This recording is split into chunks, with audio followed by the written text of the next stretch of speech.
And Jake just dropped. Apparently his internet hates him.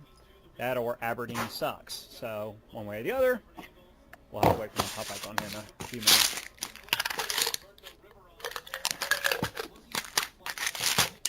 Somebody's eating chips. I can hear it.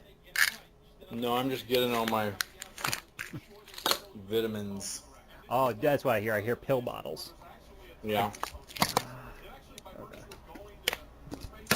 Well, Scout, you know, every time I try to do something, you climb on top of me, and it gets old. Like a fat cat. Okay, guys. Everybody, looks like Ted's the only one not in the roll 20 right now. But it's all good. I'm going to send you off from the start page to the first map. If you guys can, try to drop. This is a good map to drop tokens on. I can resize them and everything. We'll work with that. So we can go ahead and get that sorted out. Know where you're standing in the hall in relation to the meeting. Okay. I think that's Ted's the only one who's given me a token so far.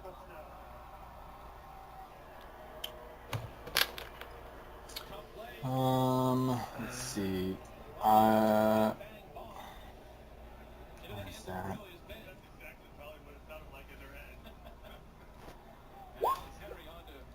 How do I... Okay, what you do, How do I, if you save it to your computer, okay, there's Ted. Good. If you save it to your computer, go to your journal entry, and then click Edit on your journal entry. Okay. And there's a space that says Avatar. It says you can either drag and drop a file there, okay. or you can choose a file. Got it. And it'll save, and it actually saves to the campaign, so you never lose it, as long as you don't want to change it. Mage pictures. I repopulated this hall with the same 4 people, so don't feel bad. Hey, bug. Stop being a weirdo. Well, I guess we're not supposed to look like mages, right? We're supposed to look like normal people. In this meeting, you can look like one. It's plenty fine to be blatant about it, because everyone in this meeting hall is a mage. So... Ouch. So... Oh, this guy looks awesome. You guys are in the conclave meeting. I'm right. You're the guy. You're the only one who's dropped anything, right, Ted? As far as, yeah, you're the one who's dropped an image so far. So I can only answer that for myself. I think it's the only ones I've got. Anyone else?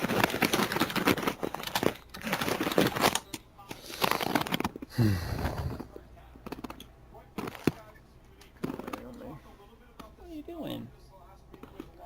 Let me go to my documents. Did I not?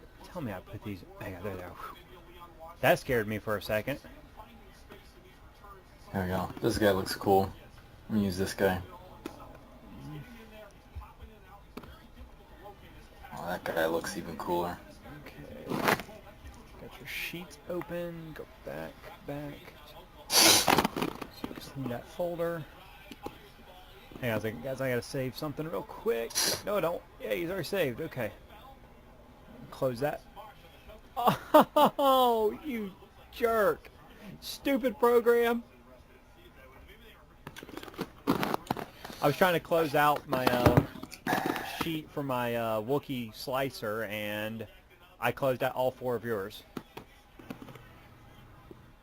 From your Wookiee slicer? Yeah, I've got a Wookiee computer slicer for my Edge of the Empire game.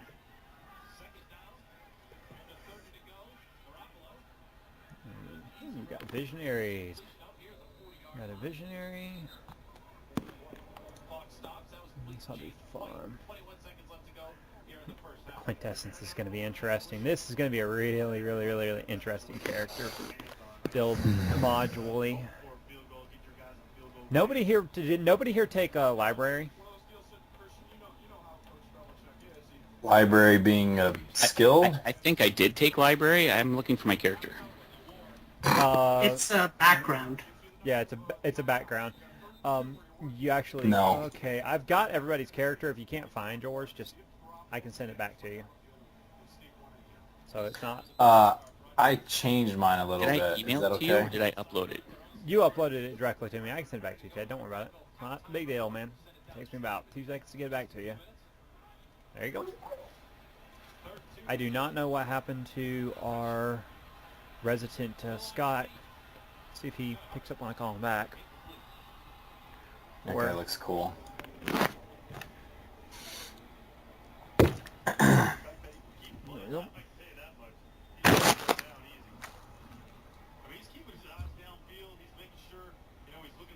Okay. What dimensions should our little token be? You can't set them. I have to set dimensions. What you do is you drag and drop from the image on your journal. You save everything, and then you drag the image from it to the map, and I resize it. One of the curses of this program. One of the few things I actually dislike about it, believe it or not. Bookkeeping. This is always fun. Good news is I have almost all my stuff right next to me, so if we need anything... Bonus points to anybody here who recognizes what type of hall this is. What I stole this from anyways.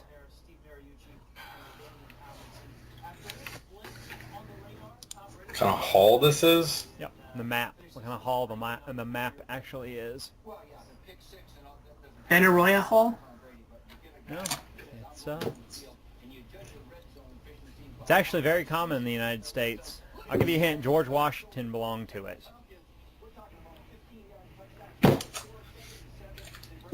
The Masons? Yep, Masonic. I had to find one without all the Masonic terminology all over it. And I still failed at that. I got treasurer, secretary, worshipful master, all sorts of other things. Chaplain, different seats for different folks. You guys basically rented out a Masonic hall for this.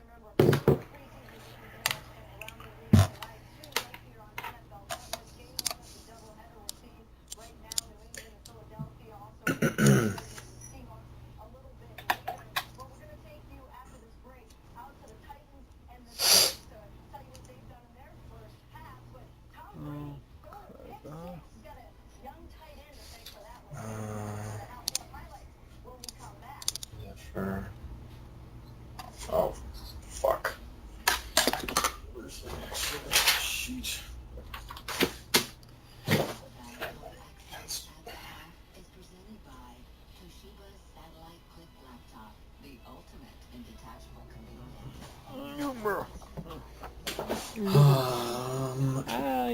It does not tear this book up. It was only like $40. Uh-oh. Umbra, I don't need the Umbra, don't need the Cosmology, don't need the Nafondi, don't need that.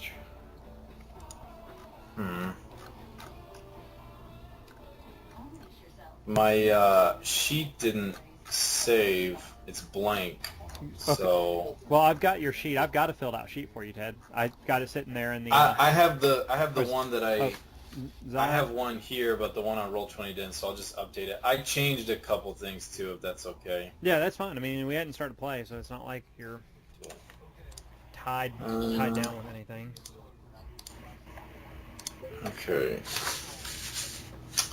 Hopefully I won't delete it this time. Let's see. Sometimes they're kind of tricky. And...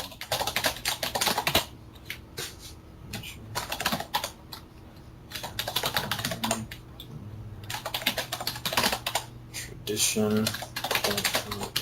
Hello? There we are. Hello? I think we have everyone back. Yay. Okay, we should... Okay, everybody is, at this point, I think we're just kind of working out the kinks in our sheets and all that stuff, right?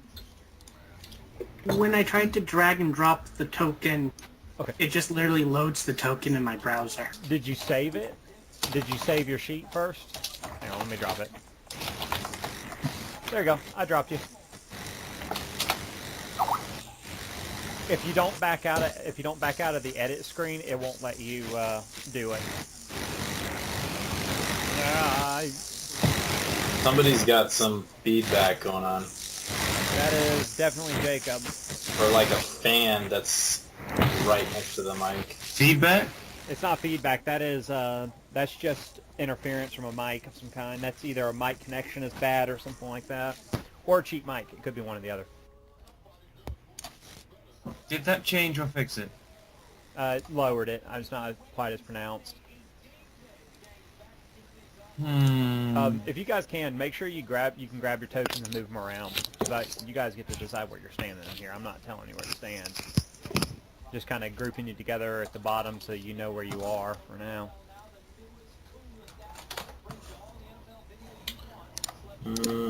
You should be able to select your own token.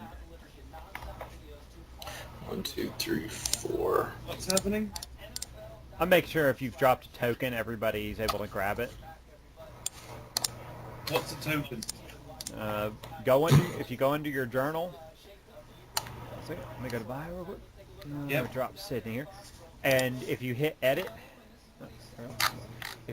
on it, then under edit you should see something that says avatar. There isn't an edit in journal. It should be at the top right of the journal. Actually, open your journal. What, in my character? Yeah, under your character's journal. Click on it to open it up. It'll open up a big window. Yep. Go ahead and under bio, hit the edit button next to the exit, X, and on the top left under it should say avatar. Drop a file or choose a file. Just a picture, is it? Yeah, that's all you have to do. You just got to find a picture that you want to use, and then once you save everything, you just drag and drop it onto the screen, onto the map, and I resize it, and we're good to go.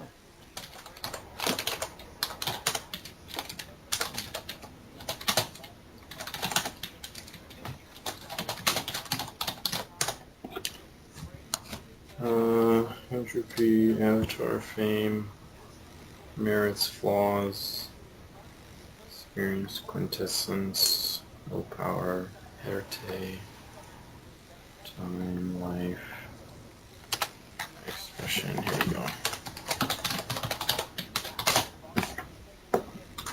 It's already halftime? Holy crap. Tells me all I need to know.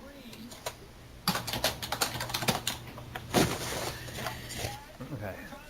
I'm going to go ahead and we are going to, while Jake's getting sorted out, I'm going to go ahead and we're going to jump into everything here so that we can get started, because we keep waiting and it's going to take, we're going to lose valuable time, and that's something we don't want to do. You guys are in the Masonic Hall in Knoxville, and a conclave has been called for all the mages in Knoxville, and it is abnormally crowded for what it is. You, as established mages, are well aware that there are not really that many mages wandering around, so for it to be this crowded, you're feeling a little off. And as you guys are sitting there listening to the head archmage, you're sitting there and you're dealing with him, and he is droning on about something you really just don't care about. He's talking about policies and procedures and doing all the ridiculous crap that you don't really want to know about because he has to, because it's part of the conclave issues.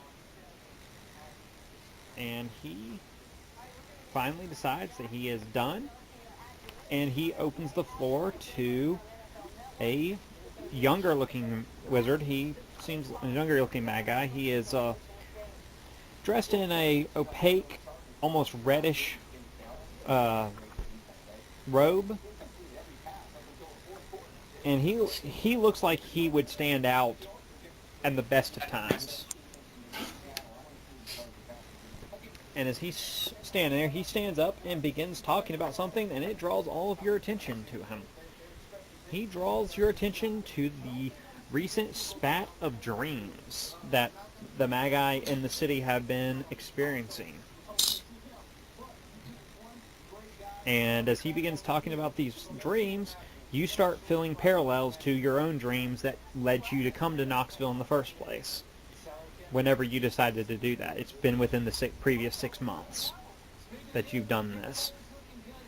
And he talks of a strange man dressed in black robes with no face being seen, and that he beckons you to come to him. And he doesn't tell you where he is, but inexplicably, you always want all the people who have been having these dreams wind up in Knoxville. They're in Knoxville under this current conclave's jurisdiction. And as he begins talking about it, you guys hear nervous chattering kind of going on around you. People kind of... You ever heard of a courtroom erupt in chattering when a sudden piece of evidence comes up? Like in a show or anything? Yeah. Like oohing and ahhing kind of thing. Yeah, exactly. Very similar. That's kind of what's happening here. These guys are... Everyone's suddenly talking about this development. And he cedes the floor back to the chief of the conclave. And the chief of conclave proceeds. He speaks for about another 40 minutes or so. And as he speaks, you guys probably are starting to lose a little bit of interest again. You guys are still young bucks. I mean, this guy's probably 100 years old, literally. And you guys are probably... You're probably... I'm guessing all you are imagining yourselves probably in your 20s to 30s, something like that. 27. Yeah. Yeah, so... Yep. It's like a dog Somewhere panting. right there. Sounds like a dog panting there. Hmm. Or somebody hacksawing something. I can't make up my mind. But I'm still alive. It's not me. But no. And as he finishes up, and he dismisses the conclave, the wizards around you, the magi around you, kind of start standing up, and they're starting to converse among themselves. And you kind of get a feel that there's cliques here. You know, there's the older magi kind of sitting in one corner. The younger, more established ones from Knoxville are in another place.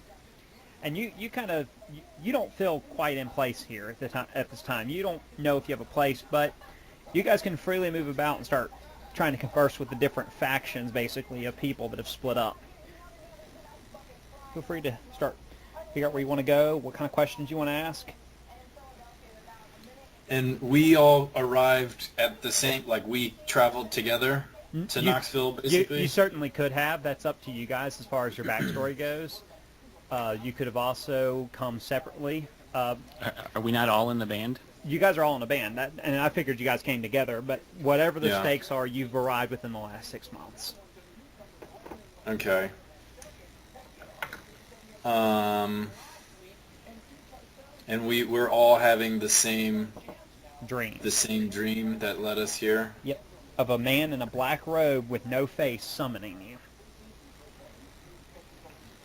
And they always take an iteration of that. Sometimes he's on a blank field, sometimes he's in a cityscape, sometimes he's in the air, sometimes he's underground. The only constant is him.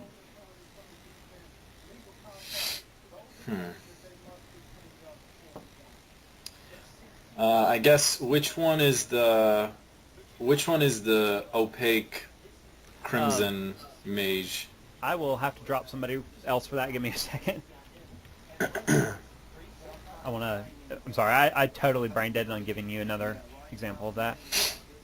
No, God, why do they think I want anime? I put Magi in, and every last thing is anime. Because in order to be a powerful wizard, you gotta be a little girl. Apparently so. That's true. That is true. With rather large D cups and chains on nipple covers. Okay. You say this like it's a said bad he thing. wouldn't fit in that well, so that makes sense. This is actually not a bad... It's not an accurate representation of him, but...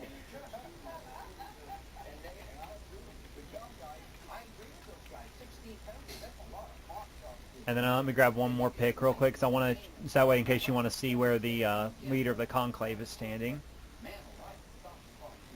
I did my avatar, by the way. What do we do with it? You drag and drop it. Where from?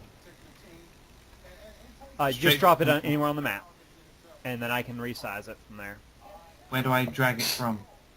From your journal entry. What you do is you grab. Hang on, there's powerful. I gotta minimize that again. Powerful Mag Eye 1. There you go. There you go, okay. Yeah, you're not gonna stick out like a sore thumb looking like that, but. Nah, there's just something quick that I grabbed. No, Didn't it's think I fine. need It doesn't matter. If you guys want to change your pictures later, you can. For the most part, this game is done pretty much all in the theater of the mind, anyways. So the only reason I'm using miniatures or tokens in this case is so you guys can kind of see how everything plays out and things set up. Okay. So you get a better feel for how the room lays out and everything else. It's not necessary, really. By the way, he's huge. Apparently, he's 94 times larger than you. This He's got guy. a sword. Yeah. Where's he at? This guy right here is at the altar. That is the leader of the conclave. And this is going to be the other dude you were talking about. They're both going to be at the altar, but they... Come on, load! Load! I apologize, guys. I forgot to even do this. I went and grabbed all the other ones, and I was like, oh, yeah, I got everything I need. Oops. Forgot about the leader of the conclave and his little partner. They're both at the altar, and if you guys are looking at them, they're having a very deep conversation in a language that you don't quite recognize. It's more than likely a dead language. The two key people. Yeah. Anybody have linguistics? I have no points in linguistics. We do have somebody. Ted, you have a dot in linguistics. If you want to roll your intelligence plus linguistics here, you can attempt to decipher the language they're speaking. You may not be able to speak it, but you might be able to identify it. All right, I'll start with that. Okay, here's how this game works. Normally, ones count against successes. They don't for me because that's a stupid roll. The way you roll is anything over a 6 is a success. If you roll more ones than you do successes, you botch. So basically what you're trying to do is right here, you're just trying to net one success. The more successes you get, the more accurate a reading you're going to get on the language. Okay, so what What dice am I rolling? Okay, I sent you that macro, didn't I? You did, but that doesn't mean I understand what it says. Okay. What you do is if you click the macro, it'll ask you how many dice you're rolling, which is going to be a total. It'll be equal to your intelligence plus your linguistics, which should be 6 if your sheet's accurate. And then the next number will be the modifier, which will be 6 for the difficulty.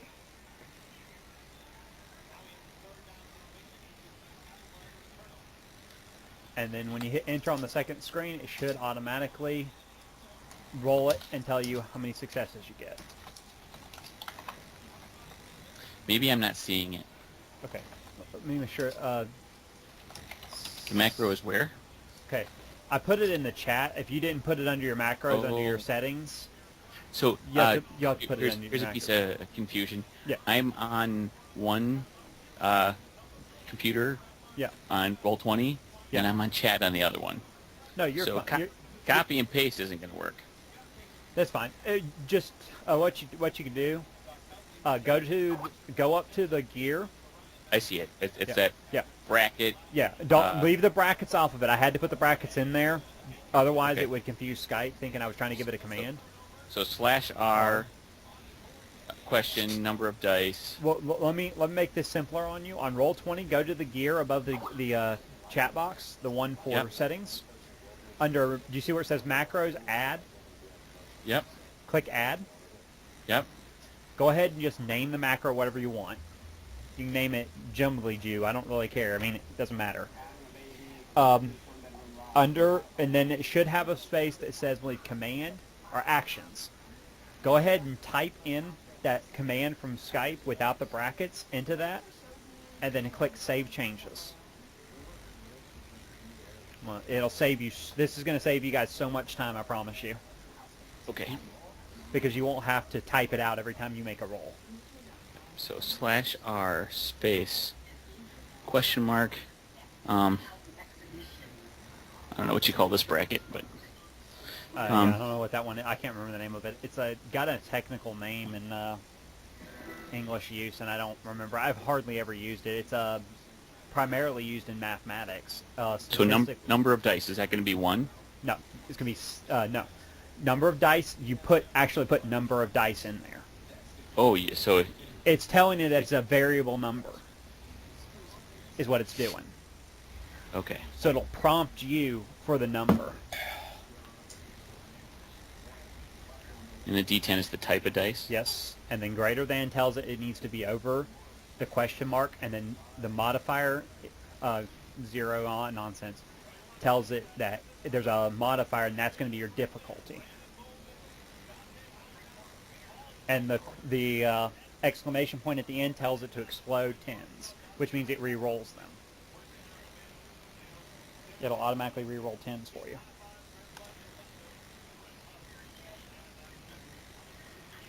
And then just let me know when you get that saved, and I'll tell you the last thing you got to do to make it stay on your screen, so you don't have to keep going back to that to make it rolls. So is that a pipe before the 0? Yeah, it's shift / is what will do that.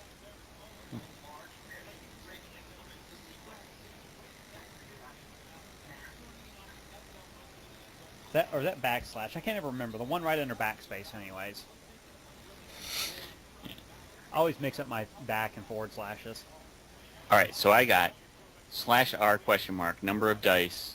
Actually, /R question mark, Weird bracket. left curly bracket, number of dice, right curly bracket, D10, greater than, question mark, left curly bracket, modifier, pipe, 0, right curly bracket, and then bang. Exclamation point. Yes. Now save changes. All right. Okay, now under save. Now, do you see where it should list it under your macros? It should say name and then the name of your macro, Yep. and there'll be a little box that says in bar. Yep. Check the box. Okay. And then look in the lower left-hand corner of your screen. Yep. You should have something that it should say your macro name. Click that macro Yep. down there. All right, now it says input value, number of dice. You have 6. 6. And you're And fighting a difficulty of 6. So the modifier is 6. And then just hit enter again, and it'll roll all the dice for you.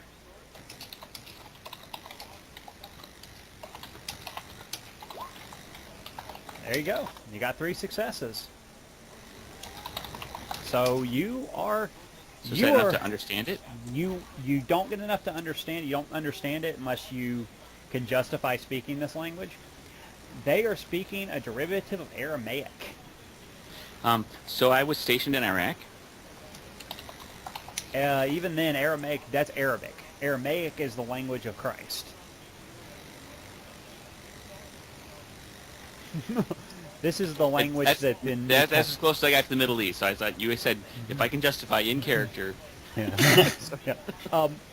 In some respects, you understand gist of what they're saying, but you can't translate it.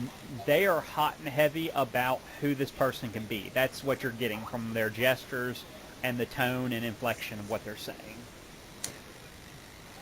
But you're not sure exactly what they're talking about. With 3 successes, I can give you that at least you're getting the conjecture of what they're saying, even if you don't understand it. I'm not a complete jerk. They're deliberating between themselves about who the guy could be. Yeah. And you said that when we first came in, like, we don't know anybody here. You guys aren't too familiar with anybody. I mean, there's people you've probably met, other mages from the Conclave, but you haven't yet. You've been here about 6 months. You haven't yet integrated into a set sector of their society, their sub-society. Because you're younger, you probably gravitate more towards the younger mages, but you could also gravitate towards more, you have the Sons of Ether who are in Verbena and people like that are totally off base, hippies. Then, you've got the drug addicts. Are there any members of my tradition amongst the crowd, the cult of ecstasy? Yes. They're hanging with the Verbena. You can tell because people are giving them quite a wide berth. I'd like to I'd like to move over there and introduce myself. I'll just drag my Are we all character free somewhere to over move, here. by the way? Okay, what I'm gonna do is I'm gonna give you a kind of the four pictures or four pictures are gonna be kind of a groupings. Okay. This is gonna be the Verbena and sorry, that's gonna be your Verbena and your Cult. Cult of Ecstasy. Yep. And this other click over here on the left, this one right here, these are the younger groups. This is a group of younger mages. And over here is the much, much, much, much older ones. Okay. Yeah, I'll just move over to my You want to talk to the cult. tradition buddies and just try to schmooze with them. Anything in particular? Greetings. They're looking at you kind of funny, but when you look down, you notice why they're looking at you funny. One of them has a bag, and it is full of shrooms. They are clearly no longer on this plane of existence. Well,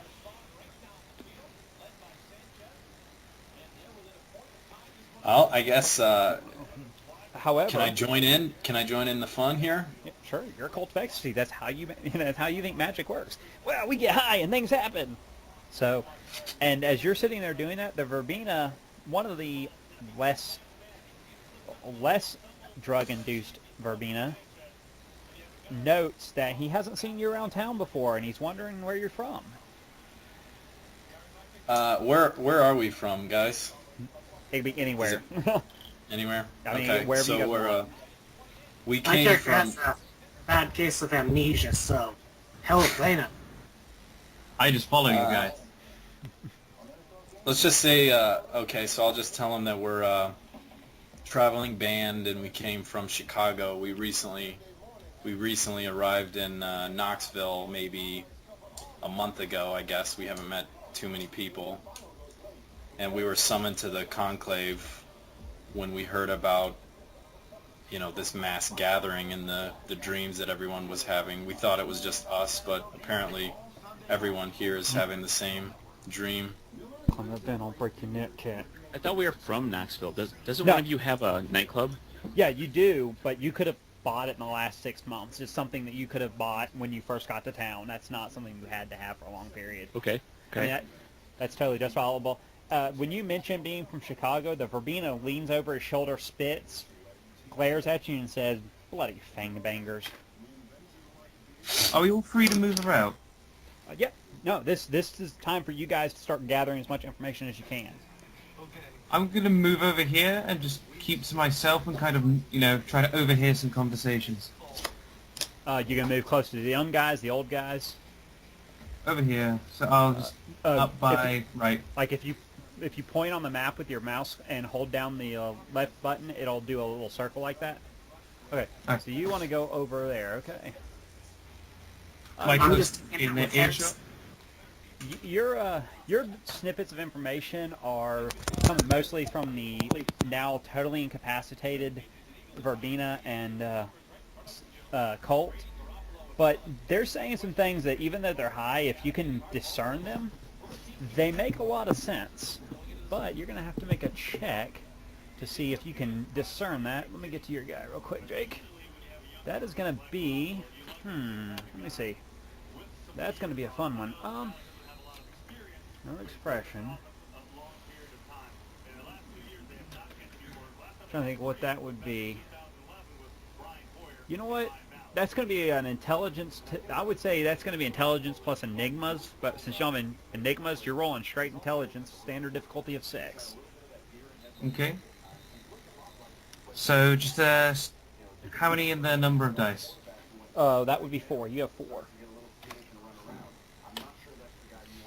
You're trying to... Modifier is what? Modifier is the difficulty, so it'd be 6. Okay. You do a pretty good job at deciphering what they're saying. They're talking about monsters with 3 heads and deformed dogs and everything else, and you feel fairly sure that they're talking about different types of vampires. that have moved into town. Okay. Can you guys still hear me? Yeah, a little bit. You're a little quiet, but I think you're okay. Nice place. Too bad we can't stay. But Does it sound better now? yeah. It's not it wasn't bad. I mean, I could tell you had walked away from your mic. It wasn't terrible. But no, so you guys, with the cult member being right there on top of it, you're getting snippets from these people, and now that you're high, you're starting to see things that aren't there, and you almost could swear that you see somebody hiding behind one of the pillars. Is this me that I see that? No, Or- no, Uh, our now inebriated cult of ecstasy member. Do you want me to make a roll? No, you see somebody. You're fairly sure you see somebody, but being inebriated, you can't know if it's an illusion or if it's real. I'll just point it out. Does anyone see that? What the fuck is that? And just point in the direction of whichever pillar. As you point out to the pillar, a couple people look over there, and then they give dirty looks to the cult and kind of just, especially the older members, just kind of shake their heads and blow you off kind of with a wave of their hand, you know, the typical old person get away thing. Bloody hippies kind of thing.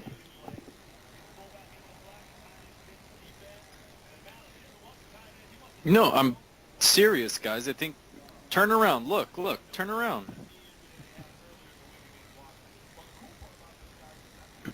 Okay, what do we see? You see nothing. There is literally nothing there to anybody else who's looking. Yeah, anybody, the older group who's standing closest to the pillar, though, they start moving a little bit. And as they're moving, you guys hear them mumbling and murmuring among themselves about an awkward, awful smell, almost like a sewer. Oh. Out of character. It might be like a Nosferatu then. I mean, I'm assuming my character would know that, but that's what I'm thinking. Yeah.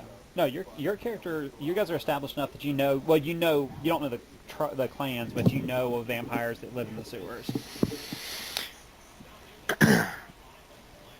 Does anyone of my cult brethren, do they look over there? Is anyone else corroborating my story, or am I the No, only... they're looking over there, and if they see it, they're chalking it up to the drugs. Okay. Well, if no one else is seeing what I'm seeing, then I'll assume that I'm losing my mind and just kind of keep mingling with the crowd and not try to bring too much attention to myself. Okay, you're feeling pretty good. That shroom hits you pretty good and pretty fast. Yeah. Like at this point, you guys are starting to collapse on the floor because you can't stand up. One by one, the people are dropping. The younger mages over on the other side, though, if anybody kind of circles around as you're kind of passing through a room, they're passing information among themselves about rat folk. Apparently, one of them had contact with a rat folk, and the rat folk has been feeding information about a sudden piqued interest in the supernatural in Knoxville. Not just among the mages, but among all supernatural creatures. Which could be good or bad, depending on if you believe in the existence of the endued.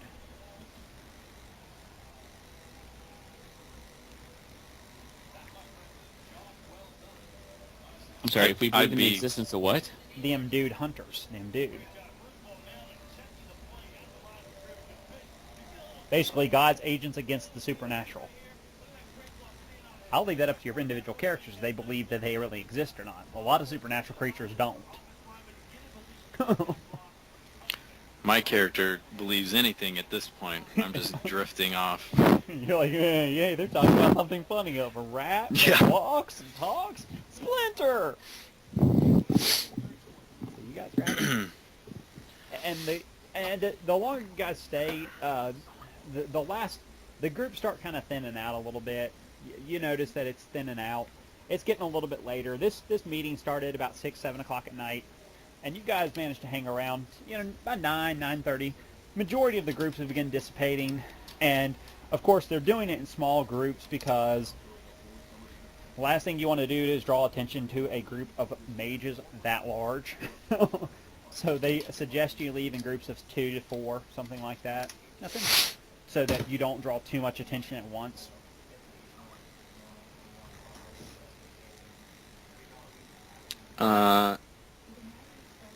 You guys are gonna probably carry one of your party members out of this place. Yeah, I might need some help. As you guys are getting ready to leave, and you guys are going to kind of queue up, I guess. If you're going to follow the advice, you're going to kind of queue up, and the group in front of you has a couple of older guys, and they're not like ancient old. They're 45, 50 years old, middle-aged, and you hear them talking about a place called the Artisan Pub. And they're talking about going to the Artisan Pub afterward and going there to see what they can find out, basically. If I hear the word pub, I'm excited. I'll try to Alcohol to follow go with my along with them. drugs! Exactly. I'm still ready to party. Where is this pub? I'll shout out to them. They're kind of hesitant to tell you. They look at you very furtively. They don't know you. Therefore, they don't know who you are. They don't know what you are, for that matter. You could be a hunter. However, one of the polite young men behind you, who appears to be a virtual adept from his outfit, and the fact that he's got a laptop, a smartphone, and every other type of technological device you can possibly attach to your body at once. So Google Glasses? Yeah, pretty much. He's getting ready to get it on a Segway. So he actually gets up next to you and he gives you very clear directions. Tells you go downtown to, let me make sure I look at the map, tell you what street, give you the right street, sorry. Come on, clear up so I can see the street names. Of course, I can't read my own street names on my map. He tells you it's about, because I can't read the street names, it's about 3 blocks east of the convention center. Okay. I don't really have anything else to do. I mean, I might make a quick glance over my shoulder just to reaffirm if I'm seeing anything, but as far as talking to anybody, unless somebody else does, I think I'm You're not seeing the shadow anymore. Whatever was there, to you at least, is gone. Must have been my imagination. I don't know. Let's go, guys. You guys better come up with a good cover story and start spilling rum on him, because if you get stopped by the cops, they're gonna really nail you for drunk and disorderly, or intoxicated and disorderly. At least you could be like, we're gonna shove him in a cab and send him home. Do we have a van? I'm assuming you guys have vehicles and stuff. Like I said, you guys are established enough here that you probably have a little bit of a life in Tennessee, if not exactly what you had when you were in Chicago or previous cities. But you've started to form a life here. Well, I've got a skill in driving, so I'll try to coerce my crew into thinking they should drive with me to this pub. Come on, guys. You said it's east. Just We're always ride looking with for new me. places to play. That sounds good to me. Yeah, just ride with me. I'll get us there. Come on. Let's go. I guess. You're going to trust a guy high on shrooms to drive you somewhere. Worst idea ever. Let's go. It's just, how far was it? 2 miles? 20 miles east? From where you guys are now, you're in downtown. You got to go probably about 2 miles or so, maybe. Not too far, but it's in the middle of downtown traffic. Well, if no one's going to stop me, then my character would probably be confident enough to just try it. Can you guys RP for just a second while I hit the head? And then we'll do a drive roll for you. I'll be right back.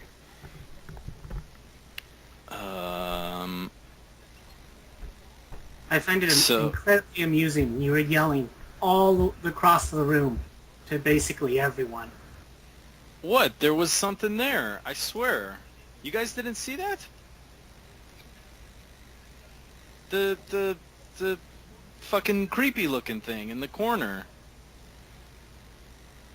I couldn't even understand half of what you were saying.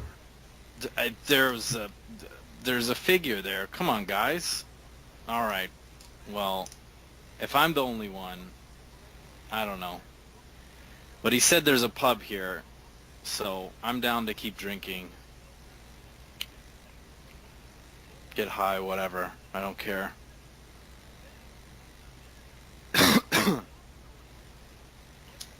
Do we know what the dream is like out of character? Like, does anyone have a... We're seeing, what did he say? It's a It always phantom-looking involves thing with no face? And it takes place in different kinds of landscapes, depending on, like, what dream you're having. Did he say, like, what it was doing? Do what? Just, I was just asking about that dream. What is the character doing anything? The guy? Faceless character? Yeah. He is literally beckoning you. You hear his voice, and he is... You know the creepy uncle finger point thing where he points at you and then beckons you to him?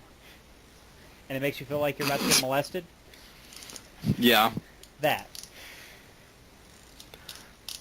Huh. Okay. It's kind of like a siren, but not as sexy. There we go. Good example. Exactly. Yay. Somebody hit it. All right. So, at this point, you guys are going to try to go to the pub, the Artisan, right? Yeah, they're gonna let me drive us to the pub. No Go ahead. one's tried to stop me yet. Okay, so. guys, I'm going to tell you now, even No, if he makes so- the roll, I'm sorry, I must have been on mute. I think it's a good idea if we switch drivers. Might be, because if you let him drive, you may need to check the back of the vehicle for changes of clothes and underpants, lest they see brown stains. No, it's only 2 miles east. I'm good for it. Come on. Whose car is it? I don't know, but come on. It's right here. Let's just go. That's what you want to hear from your shroom-induced driver, isn't it? Hey, tell you what, you navigate, and I'll drive. Okay. All right. Just Hey, Harrison, you coming? get out of my way. Yeah, I'm I'll driving. fall into the passenger seat. Now that you have a sober driver and you're not running the risk of him getting incarcerated for driving while intoxicated.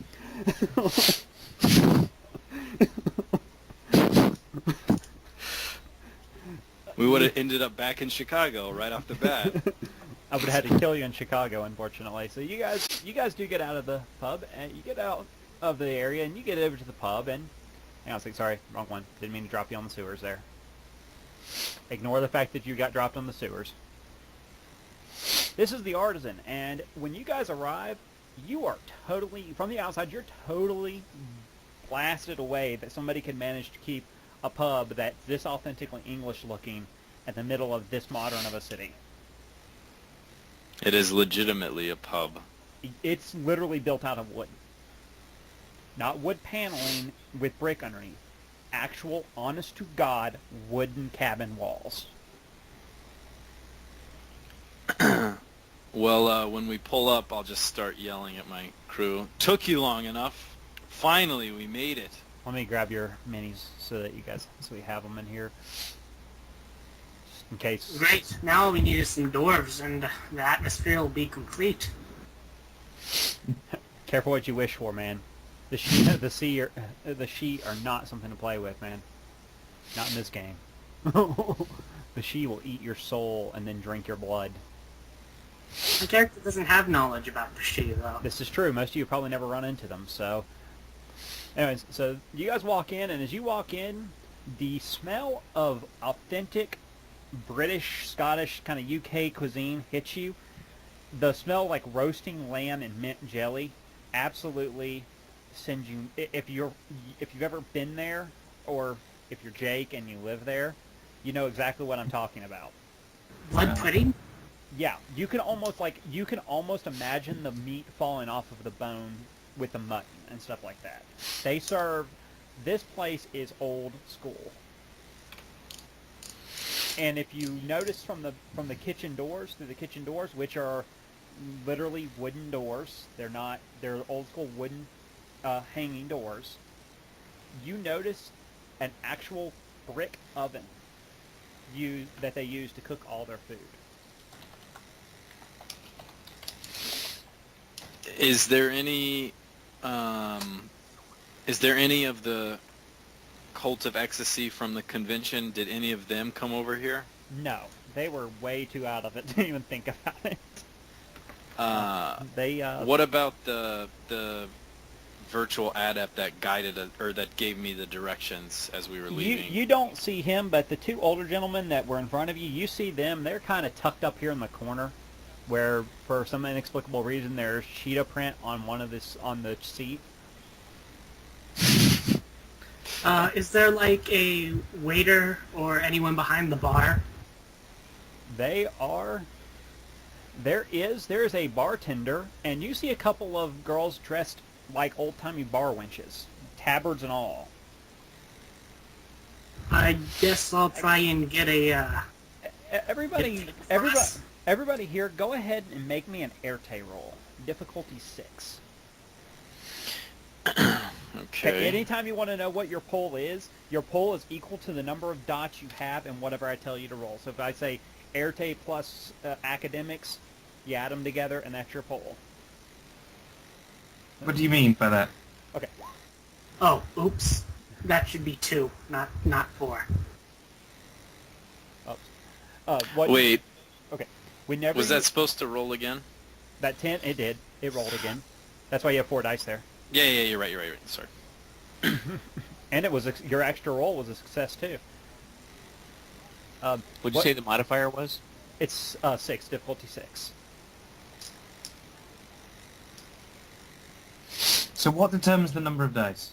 Okay, it's equal to whatever I tell you to roll. So if I say roll academics plus intelligence, you take the number of dots you have in academics plus the number of dots you have in intelligence, and you roll that many dice. Okay, and the modifier is from the difficulty. It's the difficulty. In future, once we get going a little bit, if I don't tell you a difficulty, assume 6, because that's the standard difficulty in this game. And holy crap, you just rolled like a champ. Jeez. Where'd the tokens go, by the way? I seem to have lost mine. Yours is right. I believe this is you right there. Hang on, I can make them bigger on here. Hang on this map. This map is a lot different, so let me make them a little bigger. Double their size so you can see them better, people. Is that you? That's not my one, no. Oops! I accidentally grabbed the wrong one. Hang on. I'll go back and grab you in a second.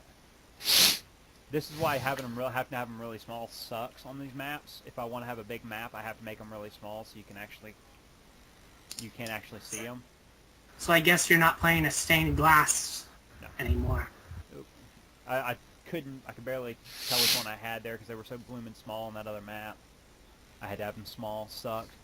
But anyways, guys, yeah, this is hopefully this game is simple enough that it doesn't take us long for everyone to pick up on it. If it does, if we have questions, like guys, if you guys have any questions about something that I tell you how to do or anything like that, just tell me, stop me, slow me down, because like I said, I've done this so many freaking times that I can do it almost in my sleep. So,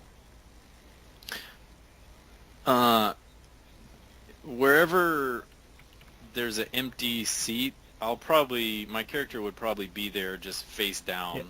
Yeah. Most of the tables are empty. It's, like I said, it's a little bit later at night, and an English pub that serves food is mostly, you take a booth, just pass out. I'll just be passed out there. You guys also notice he's a spry looking feller, and he looks almost like a rodent. And he is sitting way over here in the darkest corner that he can find, and he absolutely, positively, if you had to take a guess, is more than likely more than what he seems. And by the way, the Arte roll for you guys, so you know the guys that succeeded with more than one success, which I think is everybody, you guys are well aware that you're almost positive normal people can't see this place. Only people... This only, place or him? This actual pub. Oh. I'm gonna look for a Wi-Fi connection. You actually pick one up, amazingly enough. One of the people that helps run this place is a virtual adept. So Awesome. So you guys I'm are gonna try well. to Google this place. Yeah, this bar, if you had to take a guess, is like Diagon Alley in Harry Potter, or the Leaky Cauldron. People just can't see it. They can't pierce the veil around it. Okay. Only creatures that Interesting. can pierce the veil see it. I'm still gonna try and Google it. You don't find anything on an artisan pub in Knoxville, Tennessee. You find something on a pub in Knoxville, Tennessee from circa about 1784. Is this place to the normal person? What would the normal person see? Pretty much. If you start deducing and racking your brain and using deductive skills, you're fairly sure you're sitting in a building that's been here since the 1700s. It's like frozen in time almost. Yep.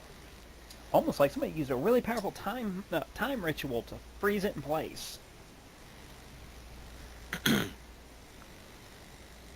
But it's changed hands a couple of times, and it's been modernized in certain ways. There's Wi-Fi connections, and they've managed to make connections with virtual adepts and the cable company to run cable to it and things like that. But Well, I try to talk to the creature there, but I'm passed out on my booth. So you guys are holding him up, trying to keep him from slumping out of the chair. yeah, let me go over here. Ironic, funny story about that. I was taking a bus back from Great Falls to Asheville, and we stopped in Hays, Kansas. And a native got on at Hays, Kansas. Guy was so drunk, we don't know how he was standing up. We were taking bets that he was going to pee himself. It's the spirits, the power of the spirits. Must have been, or the peyote, one or the other. Anyways, he was so drunk, this girl sitting next to him had to ride from Hays, Kansas to the middle of the state over. It was like 8 hours on a bus with this guy Jeez. sleeping on her. Not like next to her. He fell over on her. That's how I imagine you right now. You're just kind of like, they try to sit you up and you just fall one direction. They try to sit you up and you Yeah. fall the other. I'm asleep on top of the table. As long as you didn't pull your pants off and scream, "I'm a sexy monkey," we're good. So, anyway, you guys, who wants to do what here? I mean, you've got the guy in the corner, you got the two older gentlemen, the barkeeper, you've got the barmaids. I want to eat. Okay, so how you gonna Is order there- food? You gonna go grab one of the barmaids? You gonna wave them down? You gonna whistle at them? Is there a stage? There is not a stage here. Fortunately, you guys cannot set up in here and do a big rock concert for the small English pub. We could do freestyle rap, however. I'm just gonna go straight to the bar, Little acapella? try and speak to somebody. Okay, so you're gonna try speaking to somebody. Hang on just a second. So you guys, I'm not even gonna hide what this guy is, just so you know. Does anyone here have a cult? I have a cult 1. Go ahead and roll your occult. Just straight up a cult, no intelligence. Yeah, occult plus intelligence. I apologize. Yeah, it's always skill rolls always involve skill plus attribute. I'm sorry about that. This is like the one thing that I didn't pick. You are almost dead set positive. You are looking at a rat folk over there in the corner. The only reason you're not 100% is because you've never seen one in real life. You've heard tales of them and you've read about them, but you've never met one. It's like Splinter. Think more Well- like a Nezumi.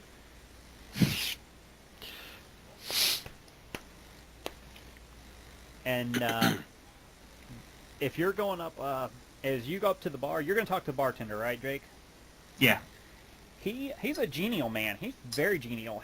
He's a big fat Englishman. I mean, big fat. Good. Think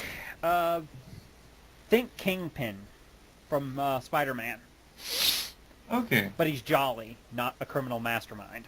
As far as we know. Yeah, as far as you know. He seems to be very genial. He also seems to have a very good knack for carrying on conversation that goes far beyond normal limits. He manages to press you for information that you don't even realize you're giving him. Okay. He's silver-tongued, pretty much. Would my character know this? You start to realize it. As you start divulging little bits of information to him, you kind of notice it. And he's not asking anything important about you, but he asks how your family is doing, do you have a girlfriend? Things that don't seem like they make a lot of difference to a lot of people, but for a guy in his position, they could be very dangerous.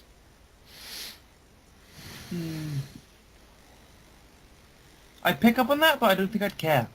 Like I said, it's up to you if you care or not. Yeah. Like I said, he's genial. He doesn't seem like he's going to, use it to kill you or anything. He's just trying to be your friend. I'll just speak to him and just say, I don't only come to places like this.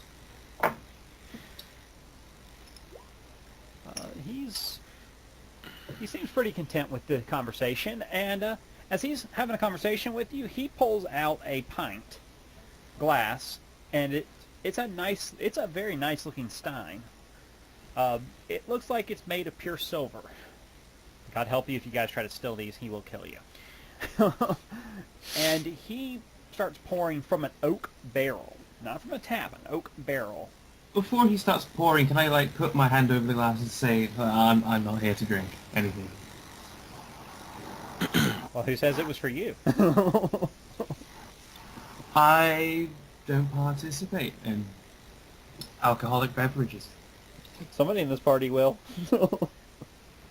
Not me. They're definitely not today. I think our designated drinker is a bit incapacitated at the moment. Tilt his head back and get a funnel. It works. Just pour slow so he didn't choke out. Anyways, no, all joking aside, he does go ahead and fill the stein. As he fills the stein, he puts it up on the bar, but he puts it closer to his side. And as he's talking to you, he keeps looking furtively over at the suspected rat folk, and he starts taking long draughts out of this stein. But it does not. You can tell very clearly this is not going to affect him. He could probably drink half that oak barrel without filling it. That's saying something, since this is European beer, right? Yeah, this is authentic European beer. This is not the crap that we sell, like the Guinness in stores is 11%. This is like the 21% stuff. Does the rat folk ever say anything at all? Or does he just keep it to himself? He's given, if you pay attention to him, anybody's looking at him and paying attention to him, he keeps shooting glances over at the two old people in the corner. And he's biting on his fingernails. Doing a lot of chittering, kind of nervous behavior.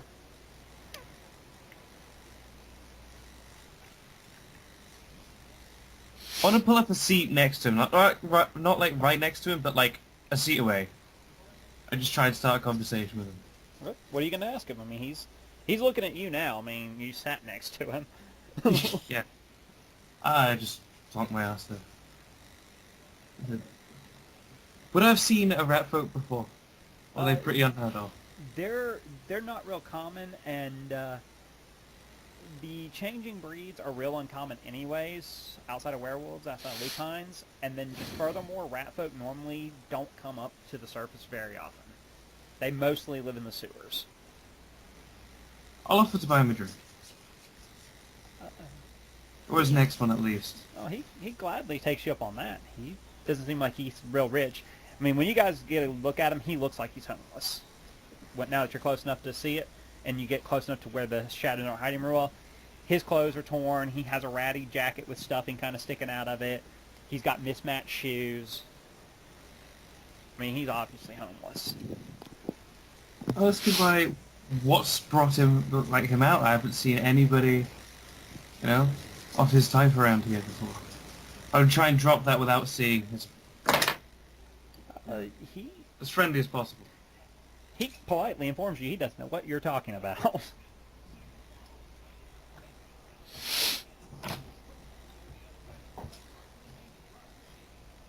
I gotta look at him and just say, you're clearly different to everybody else here. Again, he swears he doesn't know what you're talking about.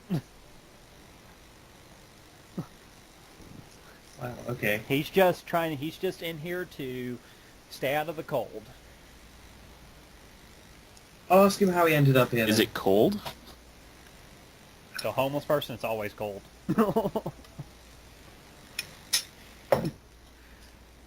How did he end up here? Pardon? He tells you, he starts telling you about his cross-country travels and how he used to live in the big city in New York and somebody killed his family and he's been on the run, and it's one of those, you almost want to chalk it up to those crazy homeless stories about things like how the CIA is trying to plant things in their teeth. So how badly, how homeless does he look? Does he look This guy's been on the streets for a long time. a long time? He's scrawny. He's got probably a good 2 or 3 weeks worth of beard. He smells. You're close enough to smell him. I mean, how he didn't manage to get tossed out on his butt is a miracle. Because most places would not let him in looking and smelling the way he does. Because he would be a health hazard to some people. He's probably got diseases. I'm going to give him my jacket. That's what I'm going to do. Gladly takes your jacket. As you're giving him your jacket, the two older men in the corner get up, and they start to make towards the exit. They're leaving the bar. I'll give a look to, other members of the party and just say, make sure they're aware of the people leaving. Everybody should see them. I mean, they're not being subtle about it. They push back, slam their steins on the table, and walk out. I mean, they're not mad or anything. They just standard, hey, we're chugging the last of our beer, put it down a little harder than they mean to things. And they leave. And not maybe a minute, 2 minutes after they were out the door, somebody walks in, and he has a hoodie, but he's wearing a hoodie, but this hoodie is deep. Like, way deeper than it should be deep.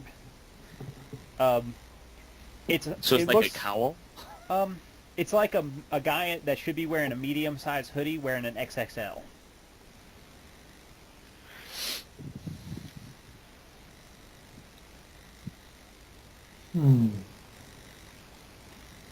And if our drunk guy, our intoxicated dude at this point, he starts kind of stirring. He starts stirring, and if he stirs just enough to make me a wits plus awareness Okay. check.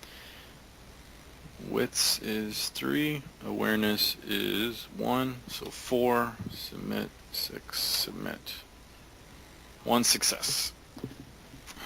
You feel pretty sure, but not 100%, that you have seen this same person somewhere before. You could almost swear this is the same shadow size and everything that you saw when you were wandering around the hall getting really drugged. Sydney is sitting next to me. So What? Sydney, look at the door. By the way, don't let the meta of the picture tell you anything. Sure.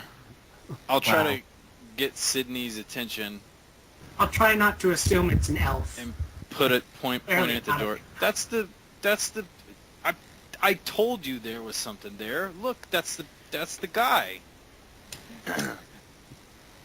What is Sydney's response to this?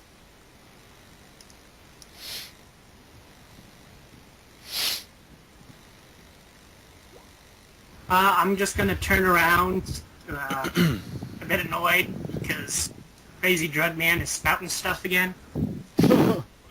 As you turn around, you see this guy standing in the doorway, and he shrugs his shoulders a little bit, and he, with no uncertain terms, cuts a swath across the room quite quickly, and slams himself down in a chair, and starts cutting. The way his hood is looking, he's looking kind of furtively at the rat folk, the ratkin. Is there a way to discern whether this guy is a mage or not, or do we just know that he's not? You a know mage? something's not right with him. Okay. Because you can't see him, you can't discern exactly what's wrong with him or what is off with him. But you definitely, the moment he crosses within a couple feet of you guys, your alarm, your mage senses, your mage sense, like Spidey sense, starts going off. Does he seem aggressive to us, or we just know something's off about this You guy? know something's off about him, but he doesn't seem like he's here to cause any harm. And the owner, Okay. the bartender, seems to be nonplussed about it as well. He's not really bristled about this guy being here, almost like he knows him.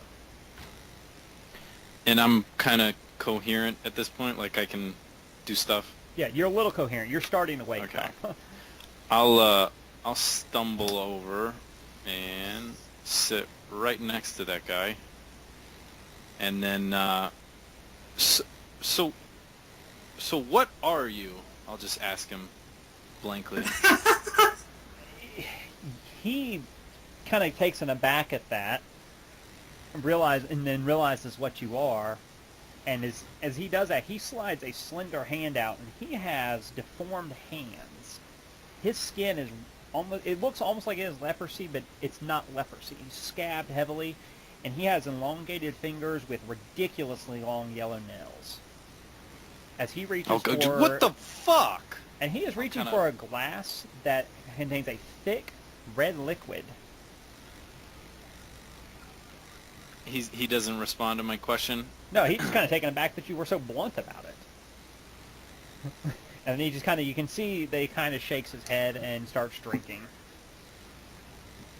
You're not sure what he's drinking, but it's definitely got some, it's too thick to be liquor.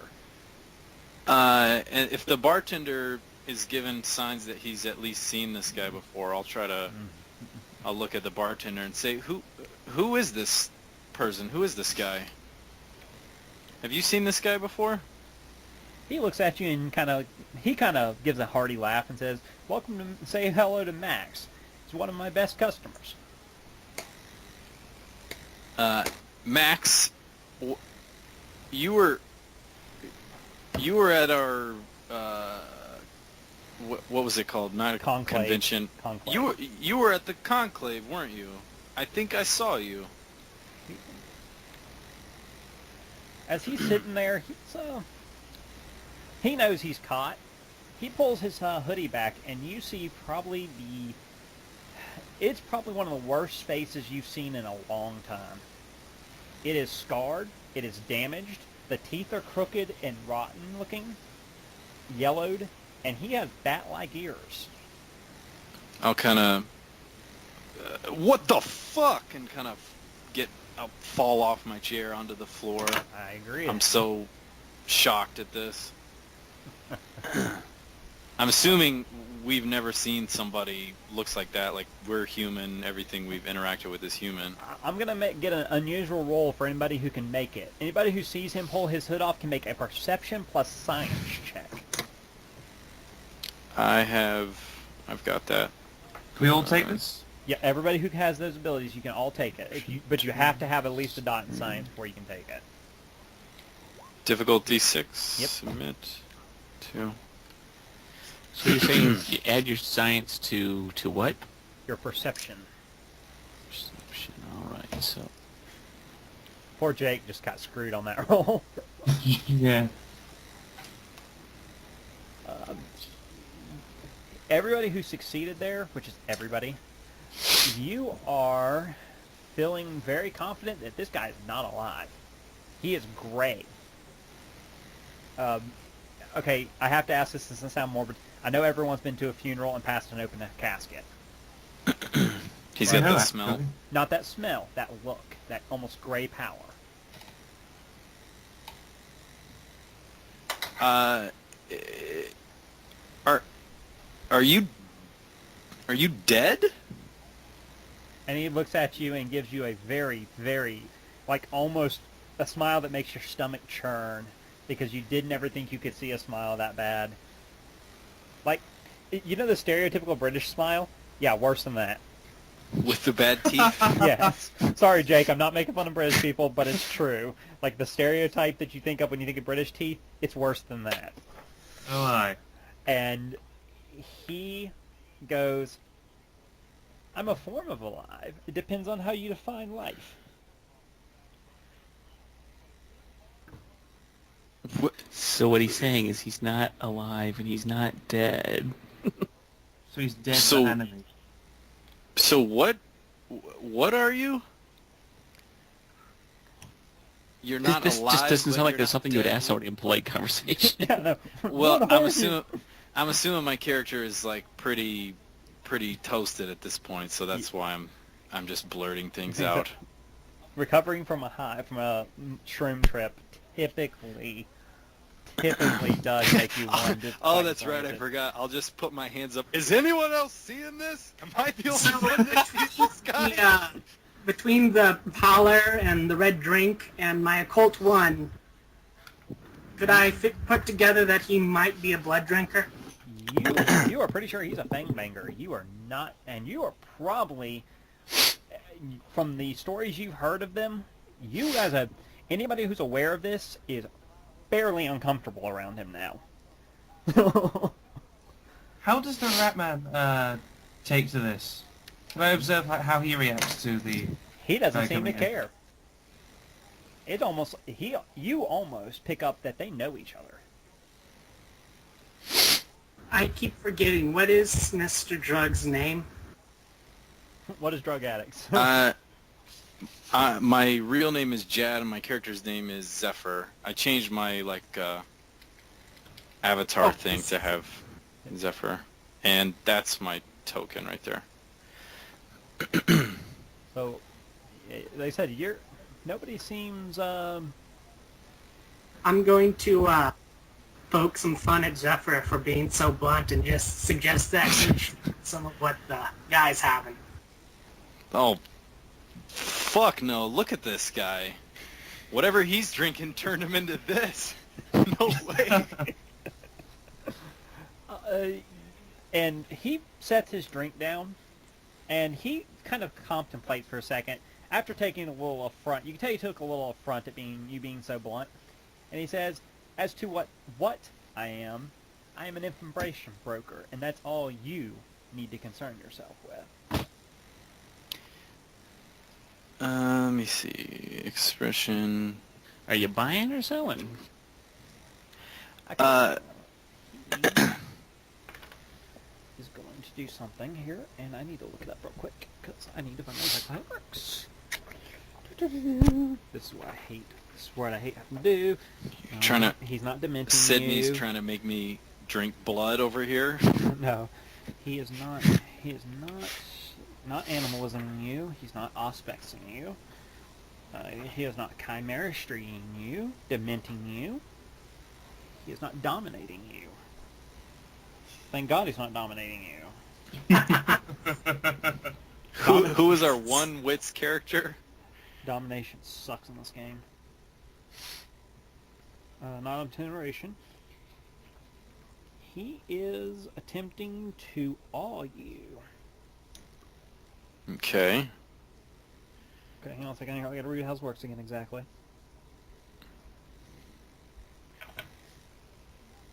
Okay, hang on a second. I gotta roll. I gotta make a roll for him. So charisma plus performance for him.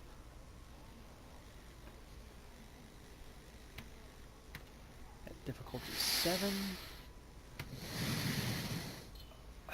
Really? You're not working right? Come on. Sorry, I have to readjust my freaking macro. You need that? That's what you need?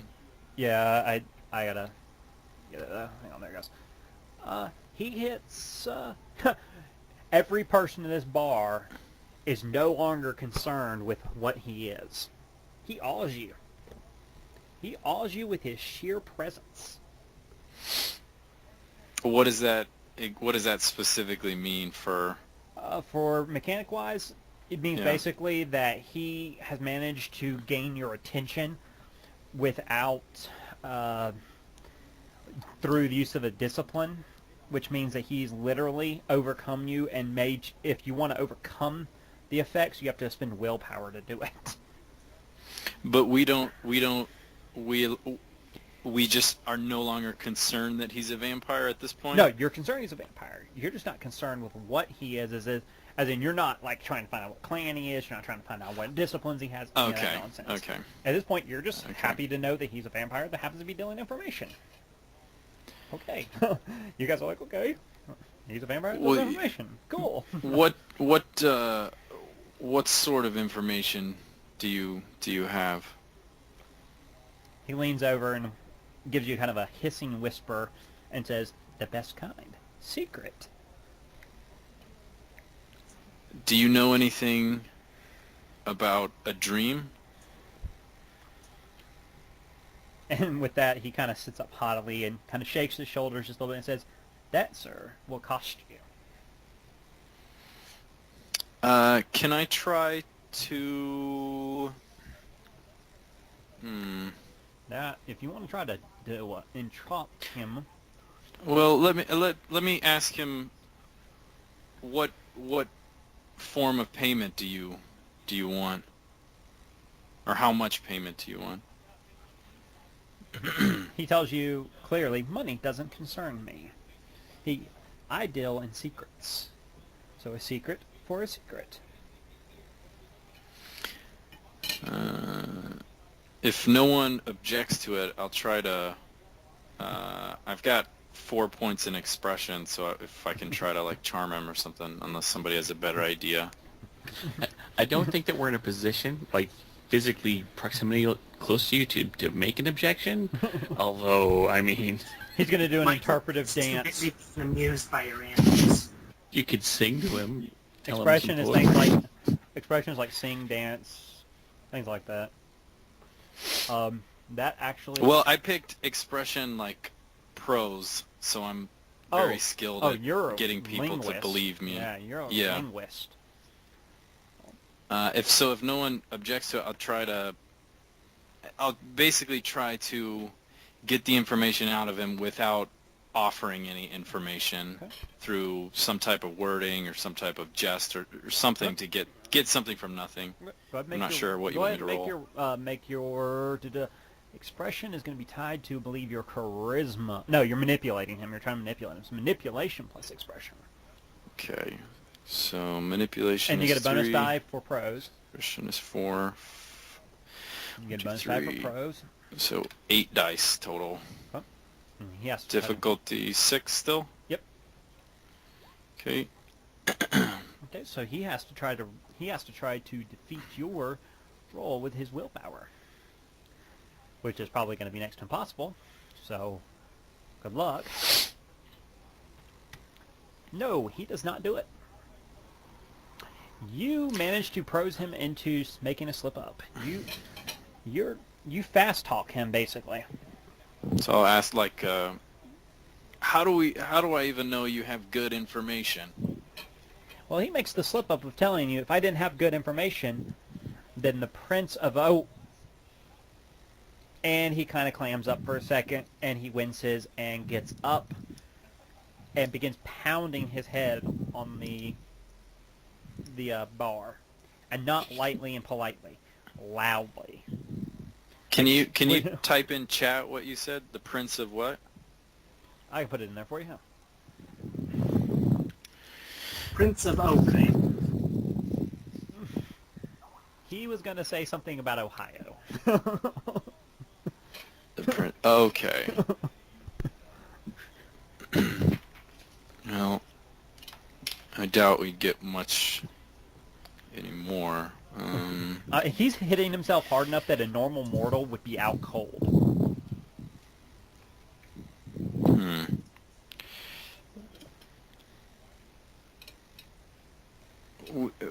just talking out of character, we don't have anything that we could like actually trade with this guy, right? You don't have a secret to tell him that he probably doesn't already have access to right now. Sure. Time, prime, entropy, streetwise, survival. Could I make like a streetwise check to see if I've ever heard of If you know who the the Prince of Ohio? the Prince over Ohio, who the monarch basically, the monarchs in Ohio are, sure. You can streetwise it. You're going to take a difficulty 8 on that, though, because you are trying to delve into vampire politics at that point. And then intelligence? Intelligence. Anything? Okay. No. Streetwise is something else. I want to say. Hang on. Think it's wits. I believe it's wits. Yeah. Okay. Streetwise is always wits. Unless it's very rare to get that separated from there. Difficulty 8. Yep. 1 success. You know there's more than one prince in Ohio, but the way he was talking, this guy has been ringleading the entire operation there. So something else is going on.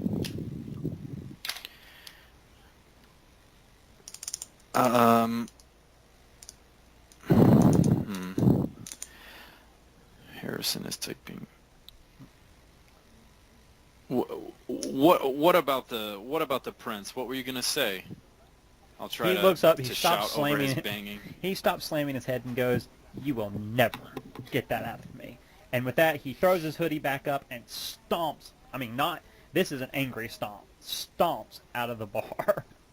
Could I have heard of any of this conversation between them? Oh yeah, this is loud enough. That's why he's so embarrassed that he slipped up like that. Could I ask the rat folk has he ever heard of the Prince of Ohio? The rat folk looks at you and kind of shakes his head and goes, "You people just don't get it. Information is never free."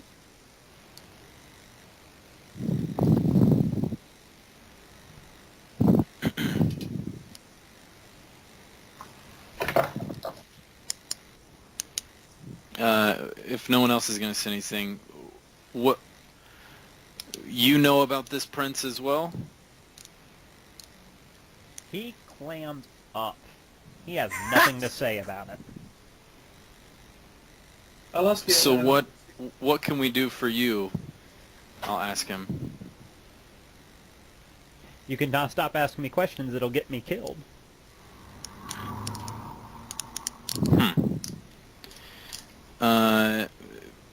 I'll ask the bartender.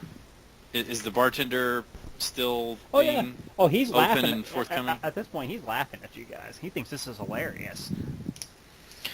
And what about you, old man?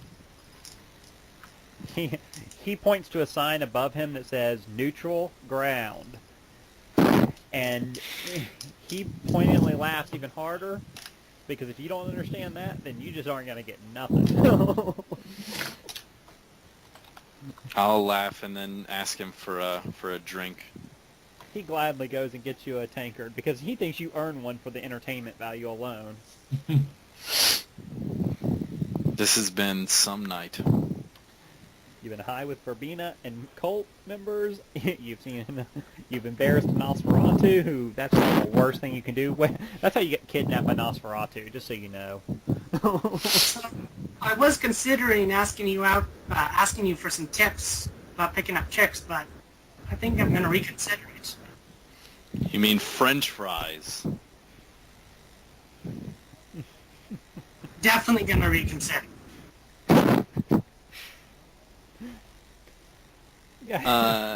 How long has this place been here?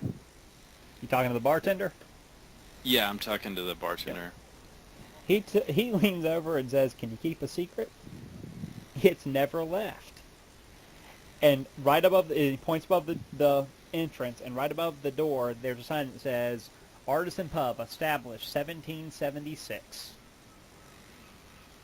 And you've been here the whole time too? He laughs. You look old enough. He laughs at that and goes, "Gosh, no, but my mentor was here before me, and his mentor before him." Mentor?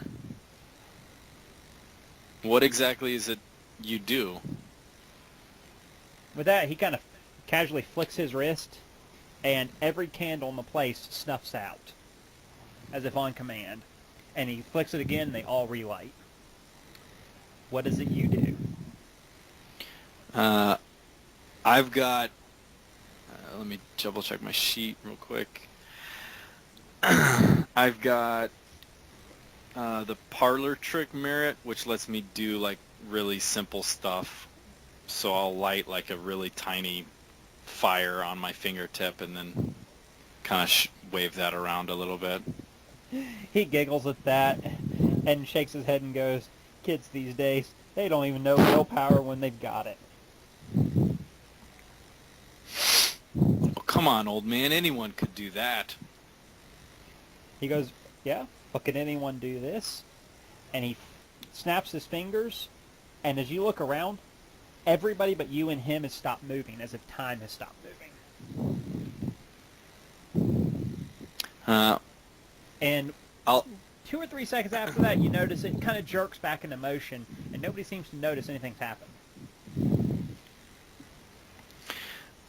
Go ahead and make an I'll airtay. laugh and then make an airtay plus time roll. Okay. Irritate plus time magic. Yep. And then 6 is the difficulty. Difficulty on this is 8. Okay. You're trying to Difficulty identify 8. exactly what he just did, and since you can't do it, It's a miss. wow, holy crap! I have 3 points in time magic. Yeah, but holy crap! That still, you rolled 4 7s and a 10, or 9 and a 10. You would have had 5 successes if I hadn't made that an 8. Holy crap! You know he just did something with time magic. You're very well aware of that, but you are not aware of exactly how he managed that. Your guess is he's an archmage of time. I'll laugh and then I'll raise my drink. You win this one, friend, and then finish off my my mug. Your stein of beer. My stein. I'm gonna ask the bartender if it would be too rude of me to get some bread. No, he sends one of the barmaids, one of the winches back into the back, and she comes out, and you absolutely have never had as much like joy at seeing bread. Trying to think of where it is that brings that out anymore. I can't think of the name of that restaurant that brings out pumpernickel rye. Basically, they don't bring out like rolls. They bring out a loaf, and the loaf is humongous. You could take this home and feed yourself off of it for a couple of days.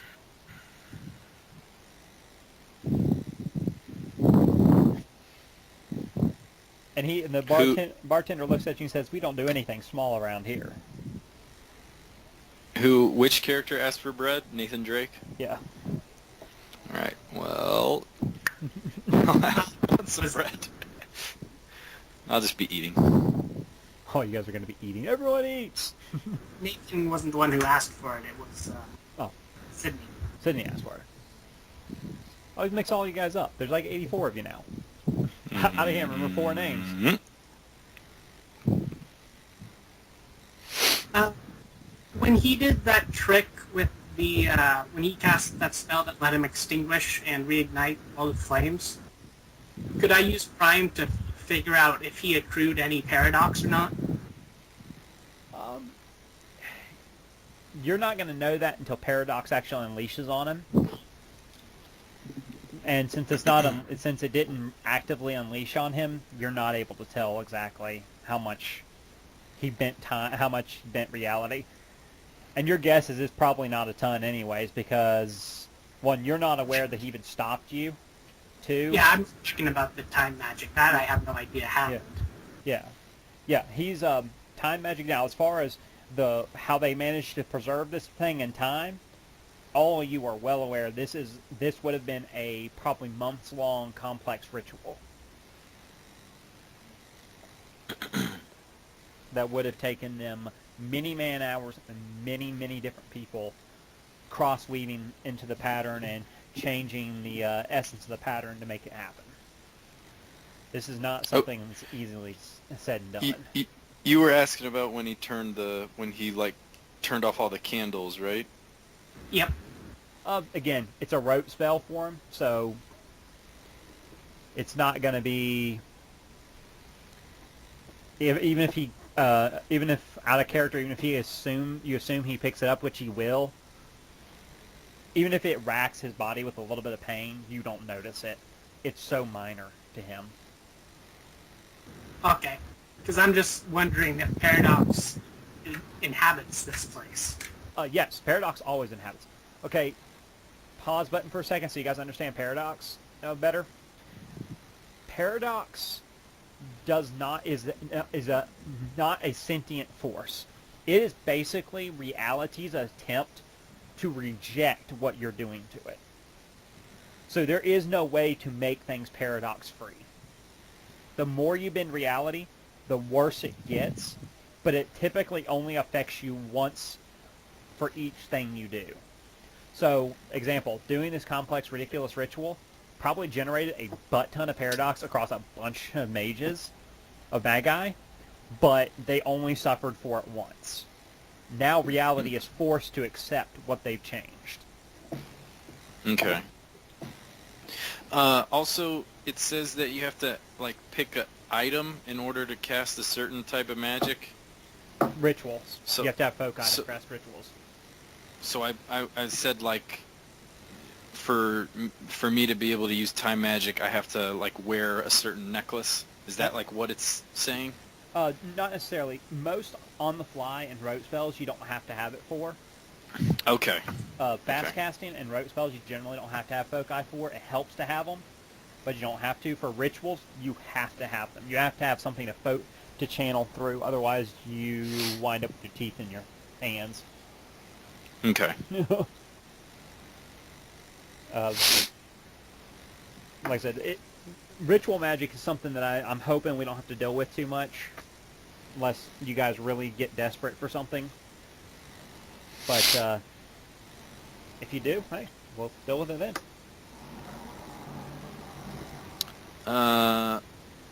Also, I guess I should bring this up. I got a flaw.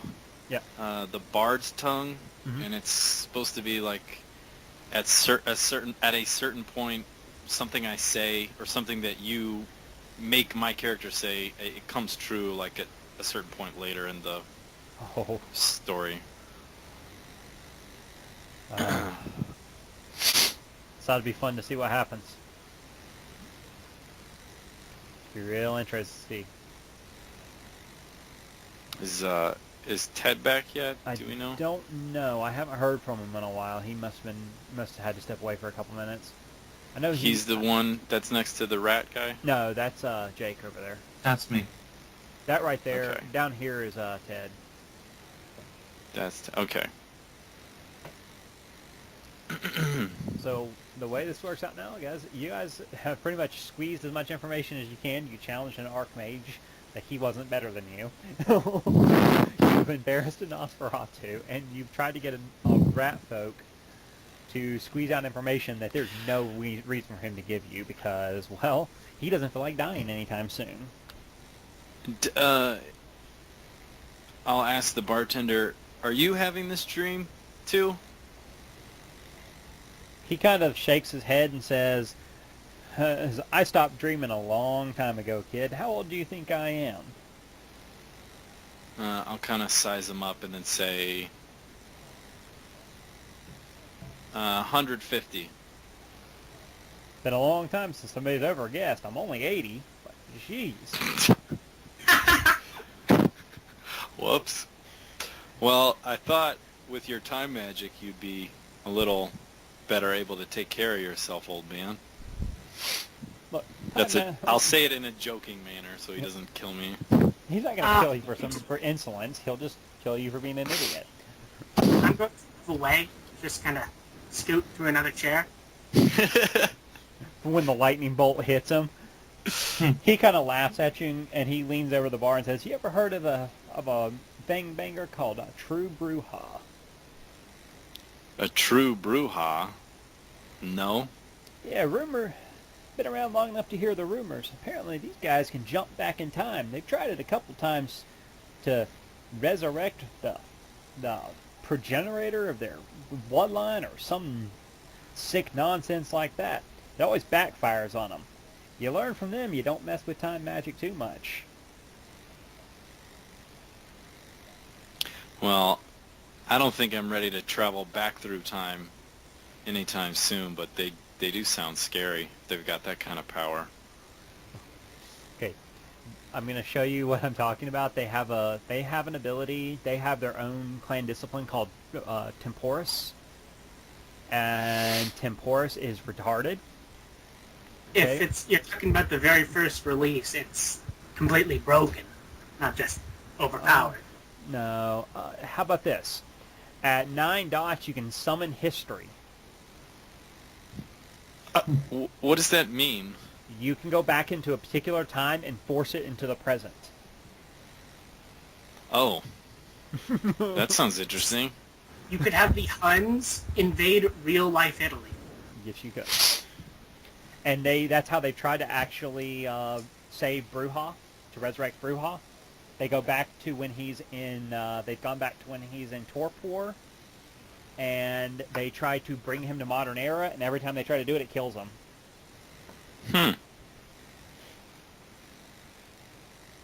Which is probably a good thing, because could you imagine what would happen if he an angry Bruja woke up in modern times not understanding how he got there? You only think Shamish during Gehenna is bad. No, we brought you here on purpose, bro. Trust me. That's going to save you from a couple arm rippings and beatings. It's okay, I saw this on YouTube once, right before they do the time ritual spell. Yeah, that's right before they realize that he has to sustain himself on Vampire Vitae, so... Oh, that's right, because he's an antediluvian. Antediluvian. So he starts draining everyone in the room because he's in blood frenzy. He has a blood pool. I think all the antediluvians have a blood pool of like 40. Jesus. I believe it's just left up to the storyteller. Yeah, it's ridiculous. They can spend as much as they want. Anyways, back to Mage. That's just a little side note. I do like to work in other supernatural stuff into my games, so especially vampire stuff. Vampires are awesome. Unless we want to keep talking to the rat guy. The rat guy feel has like he's nothing. the only- He has nothing to say to you at this point. Anyways, you have nothing to offer him, and he ain't risking getting killed over giving you information for free, especially. Can we ask him, would he be open to give us general information about, where we are and just general things about the city? You guys have bought him a drink. He'll give you some general information about I the gave city. him my jacket. And it's true. You guys gave him some stuff. He'll give you a little bit of general information. What kind of general information do you want him to know? Are there any other places like this in the city? I mean, like supernatural places where other magi hang out. He says, no, this place is actually one of a kind in the entire country.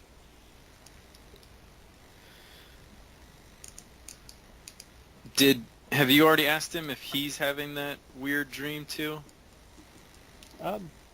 If you ask him about the dream, he kind of shudders at it and doesn't say much, but anyone with half a brain can figure out he's having the dreams. He's having it before.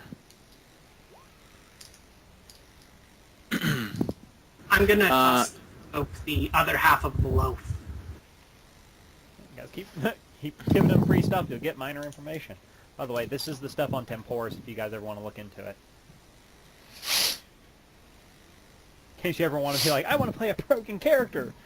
The only thing worse is Obday from the Salubri, where they can literally suck out your soul and heal damage that's caused by the beast.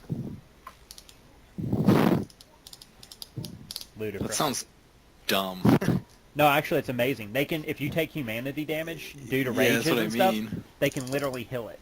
But there's only 3 Salubri in the whole world at any given time, so... So unless you decide to be a bad Salubri and make more, It's weird. What they do is they embrace right before they reach Golconda. But anyways, so you guys are I think Sydney gave him a piece of bread. you guys are getting lots of good information out of him. He tells you that if you want to investigate the rise in the supernatural here, the best place to go is to Vanderbilt University. If you go there, there's a what they call themselves a fraternity, but they're much more. They're more like a secret society. But you better be careful what you show them because nobody knows exactly who they are. What are they called again? They're a fraternity in Vanderbilt. Vanderbilts. Oh boy. Are they alive? I'll ask him. And he says, you really think a vampire could survive on a college campus? Yeah, good point. Well, I guess we got our next objective unless somebody has another idea or something. But it's probably best not to go there at about 1 in the morning. Something says roving band of random people driving around Vanderbilt University looking for a fraternity house in the middle of the night might get you arrested. It's also in a... Well, it might get us to a good party, too. Sure. Hey, We my fight character's got... inside your van. So what are we doing now then, So- guys? Are you? Plus, is Vanderbilt a private university? Yes, private Christian university, actually. So maybe I should get a job there. You can certainly try. That's something you can certainly apply for. You gonna get a janitor position? No, adjunct professor. He's smart enough. He has an intelligence of 5. And I think you have an academics of like what? Yeah, an academics Right, of 3. because I put that in my background that I'm an adjunct professor. Yeah, that's what I'm saying. So you Hmm. you could already have been employed there. So this is piquing your interest. Maybe I won't say adjunct professor. I'm going to say you are a fill-in professor for the university. That since you've been here such a short time, they haven't quite brought you on full time yet. Okay. But you still make a decent living over there. Have I you just heard bought of snacks. Have you heard of this group? I'll And ask. guys, we're going to call it Phi Kappa Kappa. I don't know if it's a real fraternity or Okay. not, but for ease of use, if somebody wants to put that in a note somewhere, Phi Kappa Kappa is the name of the fraternity you're looking for. Okay. Hey guys, give me a second. I'm going to go to the bathroom and then I'm going to take my medicine before my alarm goes off. And then we'll... Actually, if everyone wants to take like a 5-minute break real quick while I do that, Yeah. kind I of was gonna stretch grab your something legs, to grab eat. a drink, eat something, whatever. Because Grabbing cake. if I have my way... Cake. Well, if I have my way, we'll play till about 12:30, and then we'll be done for the night. Because that'll put What's us at that playing... in British time? It'll be about 5 o'clock your time. Alright. So it'll be about another hour. Something like that. I'm trying to give us about 3 hours of gameplay each week, so... All right. I'll put myself on mute. I'm gonna grab some food. Okay, I'm going to go to the restroom and take my medicine. Be right back.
of trash.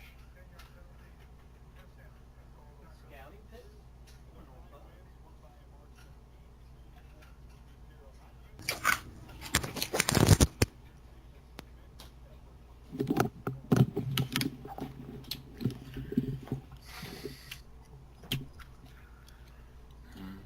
Mm-hmm.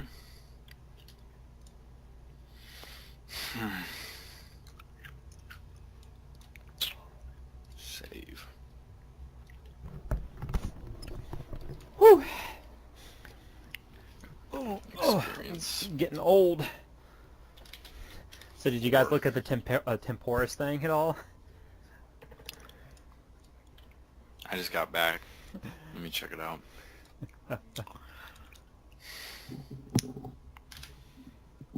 I think it's implied in one of the Splat books that the reason they keep on failing is because Bruja themselves Yeah. that kills them whenever they come back. and Yeah, tells that's them what I'm to saying. He either dies in the attempt or he tries to slaughter them because he's an antediluvian psychopath. My last game of Werewolf, the last mixed game I played, we ran into Helen of Troy. You want to talk about a scary Oh, that antagonist? sounds cool. Yeah, scary antagonist. She's a Giovanni. She's an early Giovanni, and she's not Giovanni. Giovanni's older, newer than that. She's a Shanice, I think, is what she is, and she is scary. Wait, how did you pronounce that? Shanice. I thought it was Tzimitzi. Or is that different? No, it's the same clan. It's a lot of people pronounce it a lot of different ways. I've seen it pronounced Shanice a couple times. That's how a lot of people that I play with pronounce it. So I just kind of picked up on calling it that. I think it's one of those weird words that doesn't really exist, so it doesn't really matter. Temporis grants the Cainite the ability to manipulate time itself. See if it tells us how to pronounce this. Go back in time a few rounds. That seems pretty good. Move up to a day backwards in time. All right. Bring something from the past into the present.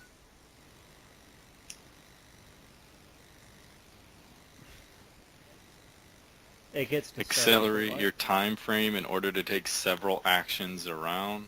It's celerity on crack. Yeah. Come on, load. Stupid program. The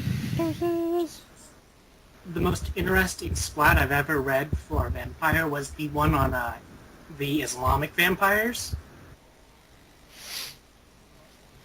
Because they basically have a ritual where they can just drink blood of goats. You know what's fun to do to vampires? Let them break into a blood bank where a werewolf has recently given blood and let them get into the werewolf blood and see what happens. It sends them to a rage. I had a character that diablerized a werewolf and didn't go into a rage. They had 5 points in self-control. I was playing in a game one time with a bunch of vampires, and one of them drank an dude's blood. You want to see something funny? If they drink dude blood, they immediately, within 2 to 3 turns, puke all their vitae out of their system. They can't drink it. It's holy blood. Makes them sick. You also can't drink blood of people who have the true faith merit. Same reasons. What I think is silly is a vampire can have a true faith rating. Yeah. But it doesn't say they can't repel themselves. Nope, which is weird. Is everyone back? Zephyr is back. I think everyone's back now, I'm pretty sure. So you guys, we're going to go to Phi Kappa Kappa. Yes. Let me get you to the VB campus. And if you guys can't read it because the text on this map sucks, all these purple buildings kind of in the middle are the actual houses, so frat houses and stuff, and frat and sorority houses. That's Which if this is my frat right here. That's mine. Kappa Kappa Alpha. Alpha. Yeah. You know what's funny? Better not. Oh, but I thought my cat was trying to get out of the bin again. What's funny is in the middle of all this, the frat houses is the Baptist Student Union. A Baptist Student Union? Right there. I see it. And then the St. Augustine Chapel is also there. I'm sure that doesn't get trashed at all with these two houses right next to it. Yeah, no, I was thinking, yeah, it can't Sure they possibly don't be break bad. in there at night. Oh, no, so surely it can't be that bad. No, sure. Idiot. Okay, Sure so they don't sneak in there at night. Yeah, I'm not even about to drop your minis here on this map because you don't need them here. Sorry about. Oh, sorry. I got to get a vent cover for the vent. And here, I lost the one when I took it out and put carpet in my room. I don't do stupid things all the time. I don't know what you're talking about. So now I'm terrified my cat's going to get out the vent. It's like her favorite thing to try. Like a vent in the floor? Yeah, like there's a hole somewhere in the vent system, so if she gets out it, she can get outside. And we have sticky-fingered neighbors. They've stolen, in the last 3 or 4 years, they've stolen 2 lawnmowers. Gas cans, cats, Jeez. dogs, Where do you live? trailer park. What you should do is make a cake with cream filling, but make sure it's laxative cream filling, and leave it out. Need to do is wait for him to try to steal my cat and take my 9 out and pop shots at him. Pop a 9. Nothing says stay away from my property like a 9mm hitting 5 feet from your foot. Well, 3 feet, 2 feet. That says it. I'm more, Yeah. I'm more inclined to 2 to the chest, 1 to the head, but a little extreme when you talk about stealing my cat. Just no scope. No scope. Headshot. You've got quick- 60. Quick scope. I'm a prior service military police officer.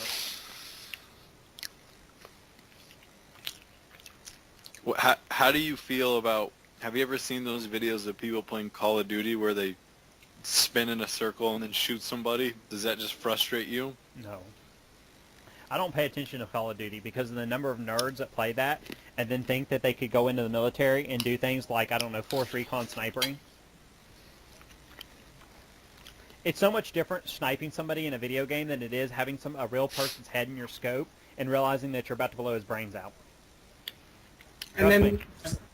there's also the fact that there's wind and Also a lot the of other stuff. Gravity, movement, Yeah. distance. Humidity. Yep, all sorts of weird things that take effect. With gravity's one of the biggest ones. Be surprised at that. Although, surprisingly enough, a UK sniper now holds the record for the longest sniper shot in recorded history at, what was it, 1,221 yards or something? Or 1,221 feet, my bad.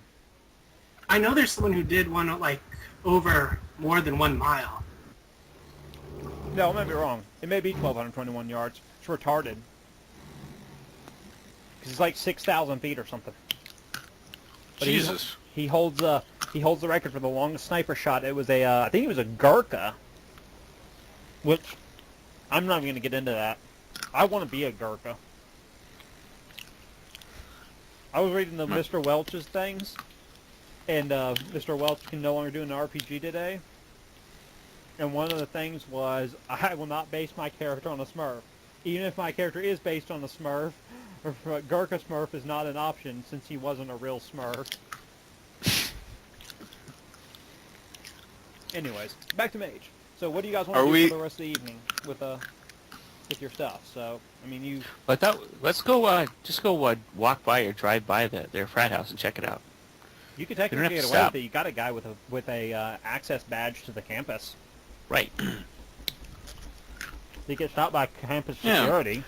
That's not weird, watching your substitute teacher carry a half-drunk, half-stone guy right behind him. I wouldn't suggest getting out at this point. What you guys need to do is make sure on your wood paneled van that you hang signs that say free hugs. Free candy.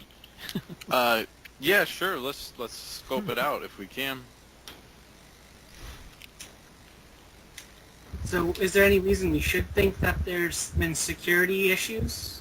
No, but campus security they do drive-bys and drive-throughs and stuff on campuses, especially big ones like this. When you said drive-bys, I'm imagining No, they don't like shoot. automatic buys. Not Chicago-style drive-bys. Are we driving through this campus with this van? That's up to you. It's a white van with no windows, and it says free candy on the side. Of Look course. look at the picture I just sent. At least it's not the bang bus. This is probably better than that. I think she get the 4chan party wagon and go around in it. I actually want to do an internet search on the specific frat house that we're supposed to be looking into. Uh-oh.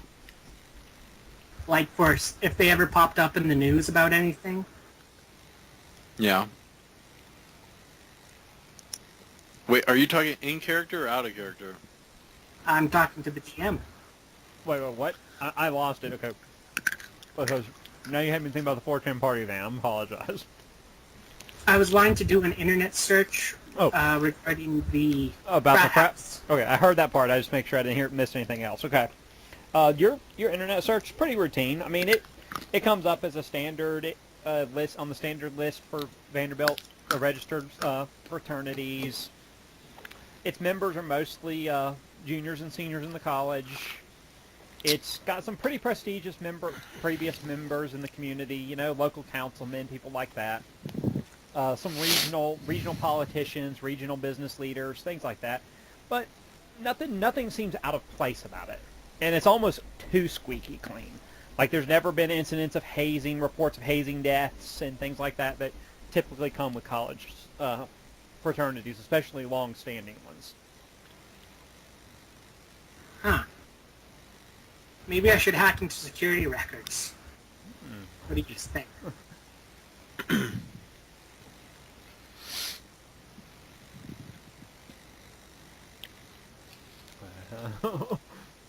So, it sounds like you guys are planning to commit a felony. Can I help you with that?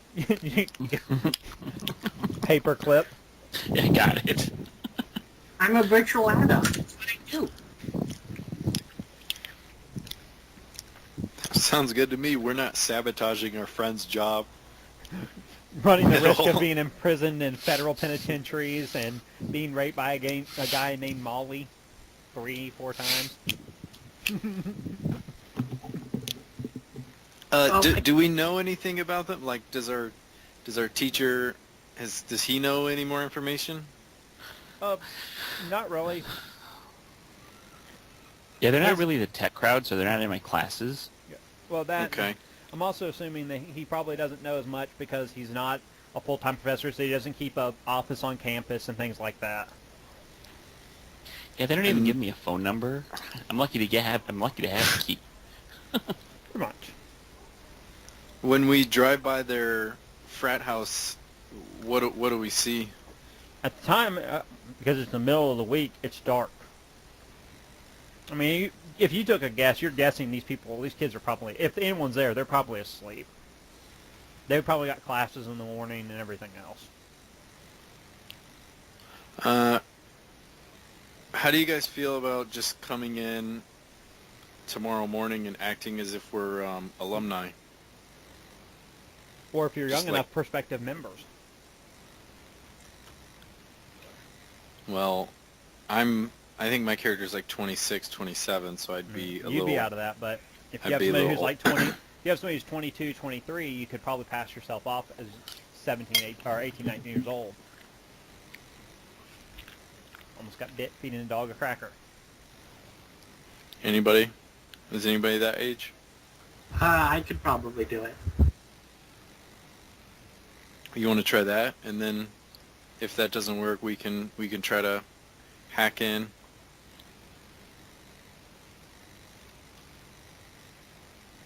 I guess. Well, we could just go park on the street, turn on the Wi-Fi, and see if they're We see if we can could pick up burn the signal from condition. inside. Maybe do a little surveillance for a little while. Okay, I'm sure he's probably got the skills for it. Sure. The creepy wood panel van sitting across the street bringing all the trash. Free candy van sitting with a big antenna on the top of it. You know what I'm surprised you guys have not done yet? Seriously? You guys have not thought to use your magic to do any of this? Because Paradox is spooky. Yeah, but come on, Paradox is sometimes worth it. Yeah, you're right. Mm. My tablet, I want to use a combination of forces and correspondence to make a window that, on the visual spectrum, into the frat house itself. Good one. That is going to be okay. How this works? I gotta make sure I go through this right because I've not done this game in a while, so I apologize, guys, if it seems like I'm off kilter a little. Can we combine our magic? Like, can two player characters combine their spheres? You theoretically can, but you have to do rituals to do that, and rituals are a Okay. little different, and you have to have Okay. time and all sorts of other things. Okay, the way this works is you know what you want to do, and I'm not going to make it take a long time to do. Okay, so the first thing you have to do is know what your spheres are. So your spheres in this case are going to be correspondence, and what was the other one that you wanted to use? Forces. Forces. Okay, so actually forces is literally you're going to blow a hole through the wall. Forces doesn't have to actually be explosive. I'm going through the light spectrum, which isn't Okay, form yeah, event. that makes sense. That's fine. That's good. Okay, so you're also using something that they're not going to see. You're going to create an invisible window, so they're not going to see it. So, your difficulty for this will be a 7. The difficulty for coincidental magic is the highest sphere used plus 3. So, in your case, correspondence of 4 plus 3. I believe it'd be correspondence 3 to have connect to places. Okay. Yeah, I like I said, it's been a while since I've done Mage, so forgive me if I'm a little rusty. I have to look it all back up to make sure. Let me double check that real quick, just to make sure I'm not throwing myself under the bus on that. Correspondence 1. Yeah, pure space is 3. So yeah. So no, it would be a 6. Your difficulty would be 6. Your base difficulty is 6. And then there is a butt ton of different modifiers I can give this. So hang on a second. And you can get a butt ton of modifiers for the positive. So hang on. I am my personal tablet as my foci. Okay, so you're getting a focus. So that's a -1 to the difficulty, I believe. Yeah, -1 to your difficulty. So you're a difficulty 5. You can also spend quintessence if you want to choose to, but you can never have more than -3 on the difficulty, just so you know. I think having it at 5 is good enough. I'll Okay. save the contents. You are fast casting, so it goes back up to a 6.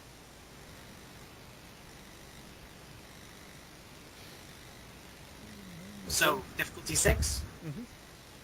Yep, right now it would be a difficulty 6. Nice.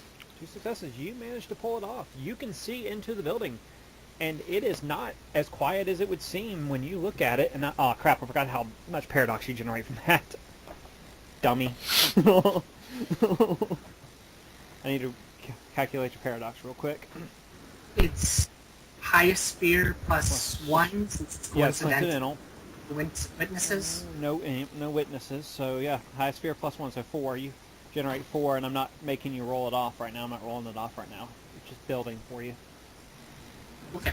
Since it wasn't really hurting you. So it's been a long time since freaking done all this. Yeesh. Hate that. I'm really rusty on some of my old world stuff because I haven't done any of it in so long. I've always All the games I find are New World. Ooh. Anyways, so you got your thing done. You generate 4 paradox.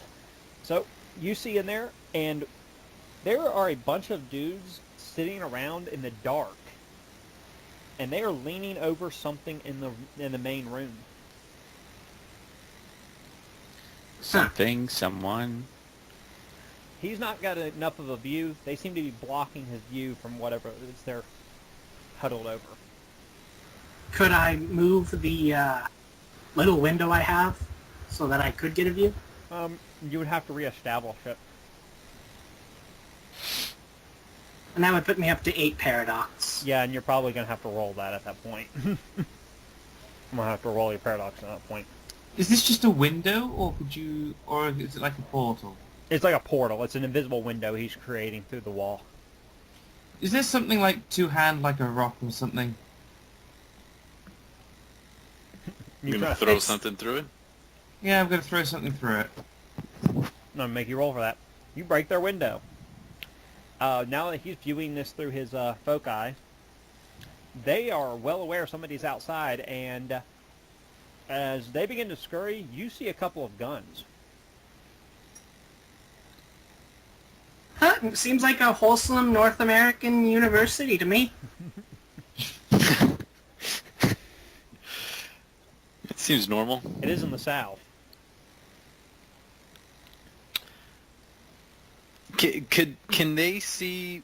They can't see out the portal, right? Like that was only a one-way mirror, effectively. It's invisible. Yeah. They don't know it's there. And then we threw like a rock or something in there. No. As far as I could tell, he was throwing a rock through the actual window. No, through the portal. That's why I was asking you if it was portal or No. He's not creating a physical portal that you can throw things through. I apologize. No, never mind. Nick's all the stuff that just happened. Alright. It's a camera that's invisible, and it's displaying on my little tablet. So you guys can all actually see, if you look on his tablet, you can all see what's going on in there.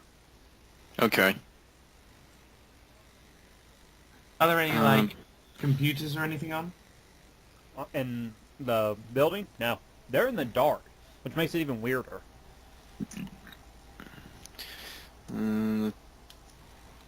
Time, entropy, prime. So I don't really have anything I can think of on my sheet. I could do a Sphere 1 just for us to be able to see a spectrum that is there. Since it's dark, I could still look through a different spectrum, like ultraviolet. Yeah? That sounds good. Get a better view. That would give me 2, because sight, I believe, is a 1 sphere. Yeah, it would give you a difficulty of 4, I believe, because you'd be using 1-1.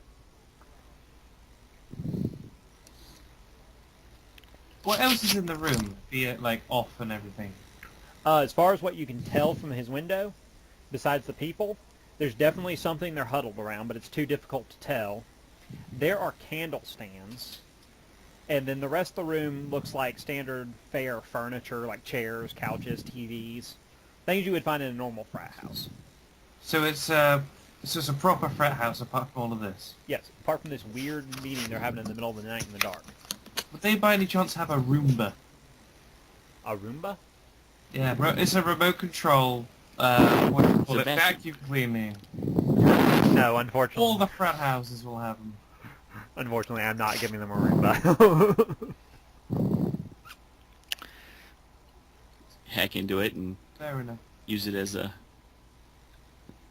I want to gain control of it. If anybody has a cult, like, could they roll to see if they like recognize what's going on?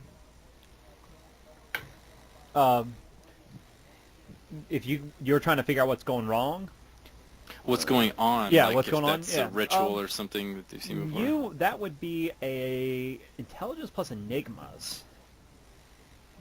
I've got 1 point in Enigma. Okay, so let's see. Intelligence Enigma, 4 die. And the difficulty is 6? Yep, difficulty is 6. Work. Okay. That looks like a success. 3 success. Very much. You are well aware they are doing some kind of ritual, and it is you're taking a hack that whatever's in the middle of them is probably some kind of foci, more than likely a living foci, from the way that they're huddled around it, trying to keep it from escape. Would we be unwelcome in this area? You know, just as like general people. I don't think so. And Once it's it a interrupts it's them, a we can just knock on the door. That's Fine. what I was thinking. Actually, was just interrupt them. You know what you So can do? it's still up there. You guys need to keep cat collars or something in your vehicle. Be like, my cat got loose in the neighborhood. It was like you saw it. Worst ideas ever. Can we use Prime to like see what sphere ritual they're doing, or what kind of ritual they're doing? Is that possible? Yeah, you can certainly Arte plus Prime roll and see if you can determine what type of magic that they are gathering. Okay. Where to go? And then 6 again? Yeah, it's 6. Your difficulty is 6. You're feeling pretty comfortable that they are doing some form of protection ceremony.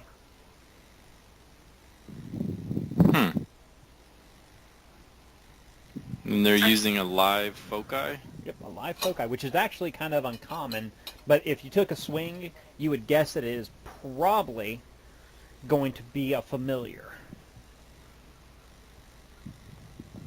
Be a Magi's familiar. Which means there's at least one Magi involved in this whole operation. I'm down to follow your lead and just knock on the front door. What could go wrong? Would it be possible to try and identify what kind of tradition this group follows? No, you're not. They're not that identifiable. I mean, they're obviously not drug addicts, so you can roll out Cult of Ecstasy. They don't look like dirty hippies, so Verbena is probably out. But other than that, most traditions are hi-fi enough to be able to blend in with modern society. I'm going to guess it's probably not Sons of Aether because there's no electricity going all over the place. It's true, too. And it's probably not Virtual Adepts because it doesn't appear they're using any technology, so...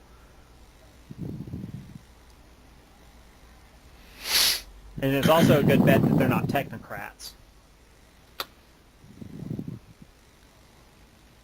It's clearly the Albatine. Do what? The Albatine.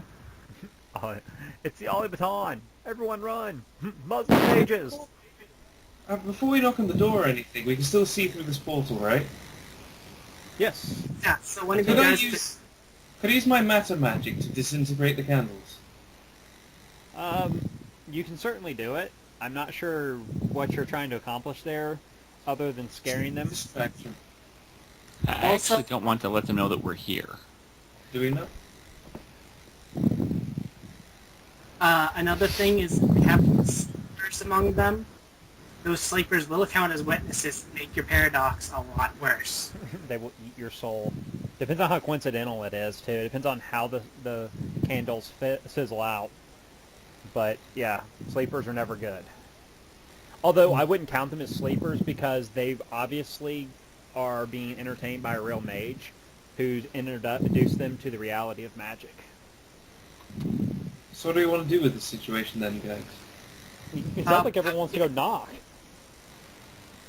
How about we have somebody go up to the door and remove them while we stay in here and keep watching so we can know what they were. As soon as they open the door, they can see the van. Or we could conclude that these people are indisputably evil and just burn the building down. This is not Call of Cthulhu. You don't automatically assume rituals are summoning Shoggoths here. It wasn't a riot until the burning couch into the building. It's not like they're sacrificing animals or any dark. As far as you guys can tell, there's nothing dark going on here. They're probably using the darkness because if people were to see them doing this, they might be disavowed by the college. I mean, rituals plus live animals plus magic typically means people are going to assume they're sacrificing animals. I like social stuff is one of my strong suits, so I'd be okay with walking up to the door and trying to interact with them. Pizza's here. Oh, All right. are we all settled? Somebody's gonna go knock. Yeah. Okay. I'll walk up there and then When you get up to knock the on door, the door. there's a heavy brass knocker, and it is in the form of a griffin head. I'll bang it on the door twice. Okay. You hear a couple of hushed voices kind of making some commotion, and you hear some scuttling, and somebody opens the door, and you are shocked to realize the person opening the door is a woman. I'm so sorry to bother you this late. We're having some car trouble further up down the road. Is there any way I could use your phone? She sizes you up and goes, Castles don't have phones. she sizes you up and goes, you might as well come on in. It's a good bet you already know what was going on in here anyway. Well, yeah. The jig is up, and then I'll follow her inside. As she goes in, she shuts the door behind you and stops you, grabs you by the shoulder and turns you around and holds out her hand to shake your hand. And she says, my name is Sister Agrippa of the Sisters of Hippolyta. Hold on, I'm gonna write that in my notes. Can you spell that? Sister Agrippa? Yes, I can.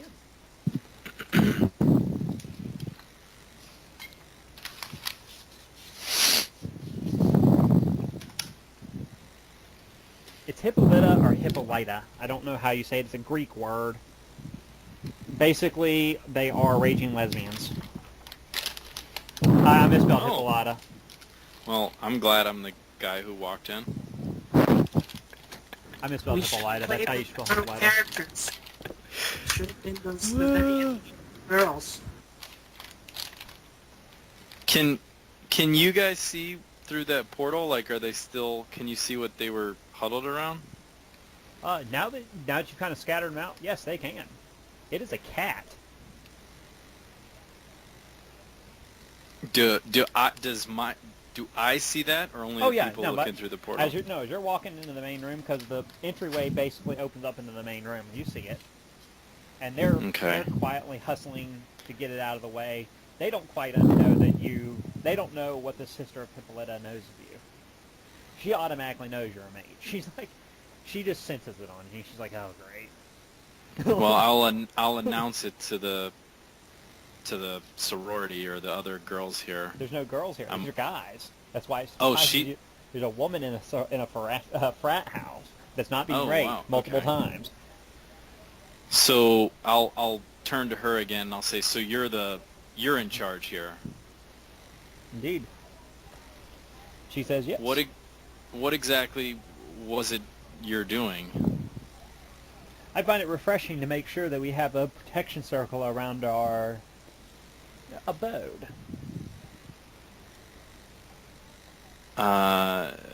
Protection from what? A little of this, a little of that, but mostly those damn fairies around here are just a nuisance.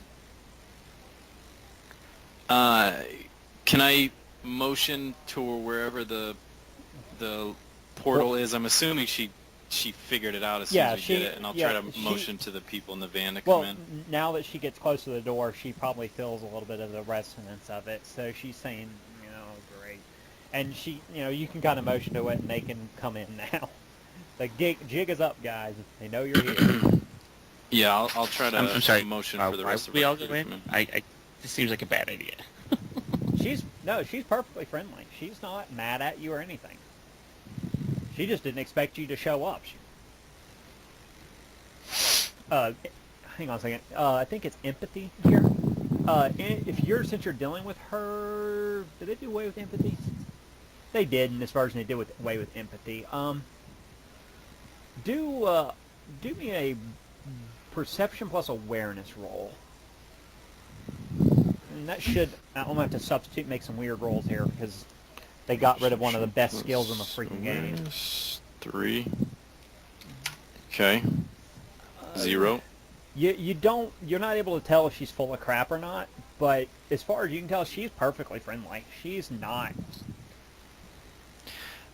guarded, and she's not crass with you. She's not lecturing you or anything else, as far as you can tell. Are all these students here under your protection? And she says, that of the sisters. She says that of the sisters? Yep, as in the Sisters of Hippolyta cover this fraternity. The men here, are they mages as well? No, most of them think this is rather mundane hocus pocus, but it's a lot of fun for them.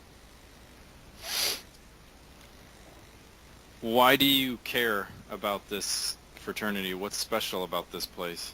She goes and sits in one of the big comfy chairs and crosses her legs and looks at you and says, well, somebody has to tell you the story, and she proceeds to give you a spiel of the history of the fraternity. And it was founded when Vanderbilt was first founded. Back then, of course, it wasn't known as Phi Kappa Kappa. It's known as something totally different. And it was a secret society founded by a husband of a sister of Hippolyta, who was also a mage. He was I can't remember what the most traditional one is. God, I missed it. I always forget the freaking traditions when I need them. Not a Kasha. The Solificati? Do what? The Solificati, the alchemist tradition. Order of Hermes, that's who he is. Oh. He was an Order of Hermes, she was a sister of Hippolyta, and they married, and he founded this secret society to help ward off supernatural creatures at the university during the early part of the university's history, and as mages became less and less common and less powerful and less trusted because of different circumstances, thank God for the satanic panic, they kind of faded out, and less true mages came through the fraternity, but either a sister or a local member of the Order of Hermes would continue to guide the fraternity. And in fact, the current treasurer of the fraternity is the son of a sister of Hippolyta that doesn't know his mother is a Magi. And she is on the board of trustees. Do you know, have you been receiving the same dream that I have? And she looks at you and she says, these dreams that people have had, there's something not right about them. And it doesn't seem to be... Are we all having them? Everybody, all the mages that were at the conclave have been having them. And all of us too. And all of you have too. She says, what's weird is even our local contacts in the supernatural community outside of the Magus have been having them. We also heard something about the Prince of Ohio. Does that ring any bells? Not to me, but then again, if it's a prince and it's supernatural, it's something I don't want to mess with.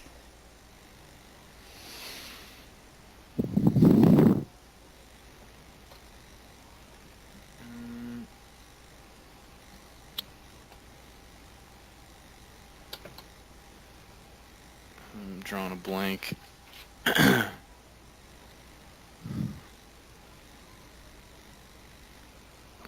see. Performance. Coincidental usually makes them productive. Well, they kind of scattered. They know where Mage is. Well, she does. They won't believe you're mages. They'll think you're just like her, that you're good She at does. tricks. Again, these kids just think that it's a lot of hocus pocus and that she's a really skilled illusionist. They don't realize that she actually has real power. And No, go ahead. she recognizes the professor and kind of realizes, and says, have they been giving you any good teaching assignments this semester? I just have the one tech class. That's awful. It's an awful shame. Seems like you have a lot more to offer than most of these other mundanes around here. So busy with their histories and with their sciences that they often lose the fact that there's more to the world than what a textbook can teach. We do a lot of exercises, but nothing of the sort that you're talking about. They're younger, and I want to open their minds, so I share a little, but I don't push too hard.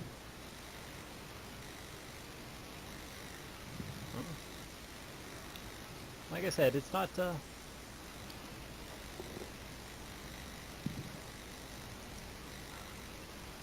not the way that I understood it, but you know, it's fine.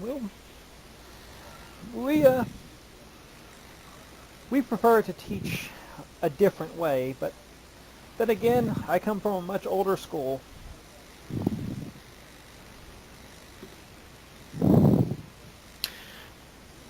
I'll ask her if she So how do knows you about- recognize? How do you recognize when one of your students has talent? The same way I knew that you were one of us.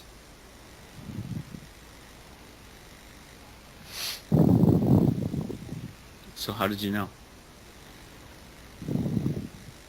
You just felt the right way.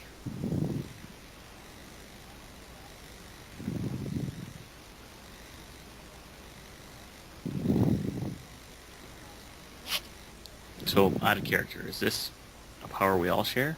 Yes. Mages Like- can pierce the veil. So it's like Mage Dar? Not mage star, it's supernatural dar. Mages can pierce the veil, therefore they don't suffer from delirium at seeing werewolves. They recognize vampires for what they are. They can recognize when a dude has walked into a room. It's basically you just don't feel right, and with enough experience around other mages, you know how to recognize the vibe. The longer you're around other mages, you kind of, how to put this? It's like you ever had a really good friend that could walk into a room and you don't even see him and you know who it is, based on like their footsteps and everything else. Or am I the No. only weird person like that? That's weird. I've actually, well, learn how to use all your senses to do things. You learn how to do that. But welcome to being a cop. Again, sucks. But there's people that can do that, mostly people that have heightened perceptions or people that have trained their perceptions. You can know when somebody's coming based on their footfalls and everything else. And basically that's what it's like. You just get so used to the particular emotional surge that they generate that you know over time. And for some mages, it can take little bits of time, and they pick it up real fast. Some mages, it can take them hundreds of years. So, depends on who you are. I want to ask her if she knows, if she's heard of a... We figured out that guy was a vampire, right? Yeah. Max? I want to ask her if she knows about a vampire named Max. Max has gotten us out of a couple of tight spots here.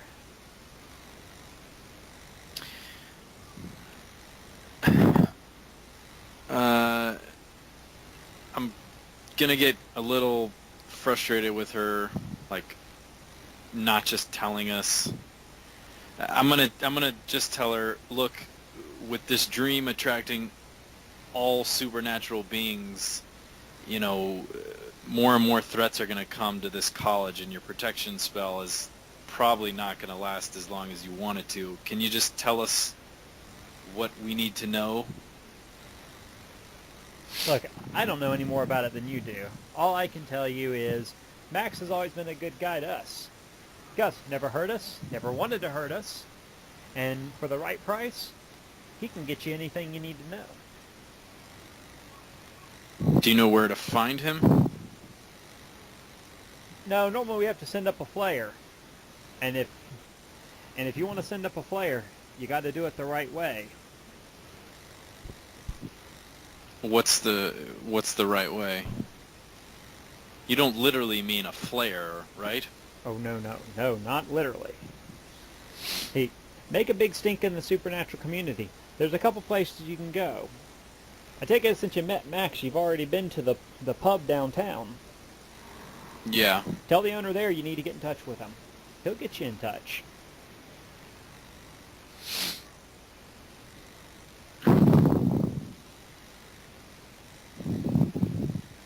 I'm kind of at a loss then.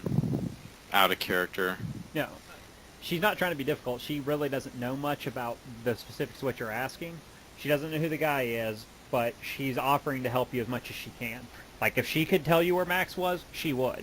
But he's a Nosferatu. Nosferatu aren't exactly giving with their locations. And we don't even have anything to give him anyway, right? Yeah, well, you're starting to get a little more information, and there's things you can probably give him that'll, like you have to find small things to start, like giving that rat guy food and clothing led you to her, which helps you to know how to deal with Max, who's going to be a major contact point for you guys.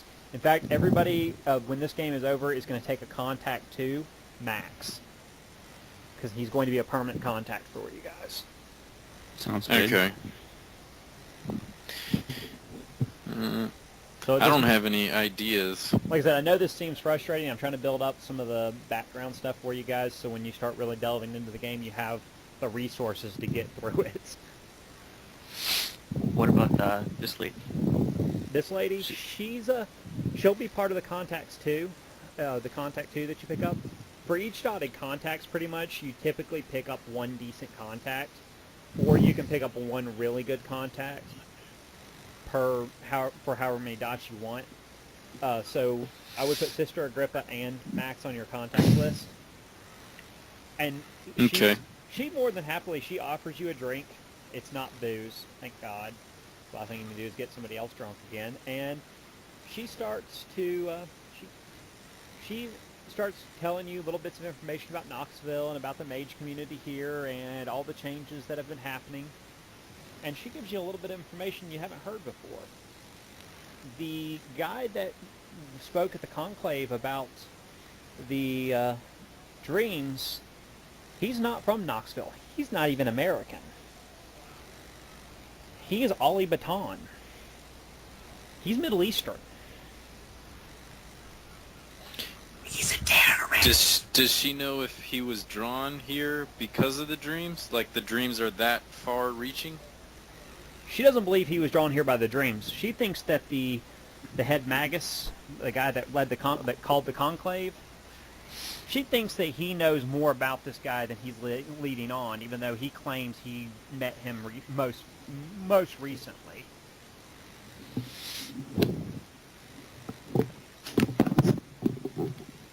And we just saw them talking together. It Yep. wasn't really that odd. Well, it was odd because they were speaking in a dead language. Why were they trying to hide what they were talking about? Oh yeah, that's true.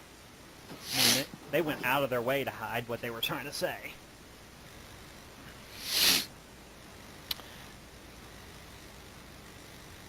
Well, that could be our next, like, point of interest. Maybe following up with the headmaster guy. Yep, the head magus. The head magus, yeah. Or Magi, or whatever the heck you want to call him. Those two dudes. Yep. That dude. could be something we pursue. She actually lets out a name of this guy that was speaking about the dreams. His name is Abdul Al-Hahim, and I will put that into chat because I know nobody will ever be able to spell that. Hahim. Abdul Al-Hahim.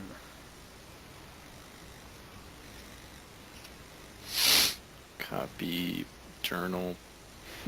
Put that in your notes somewhere, guys. So you have it. And this is This is the the guy headmaster. Or No, this this is the Ali Baton. Okay. This is the guy that they brought in. Basically, he's a ringer.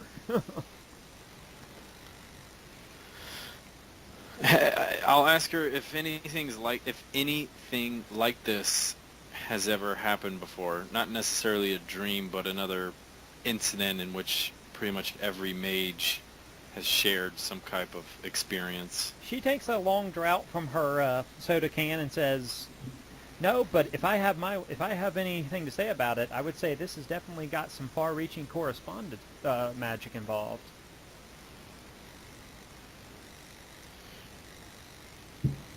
Correspondence is literally the sphere of space with and, distances. Yes, literally over space and time. Do you think it's a mage? Like, do you think it's a mage casting this spell like on purpose? Like someone is actually casting a ritual or something that's doing this? Either that or he's tapped a really powerful source.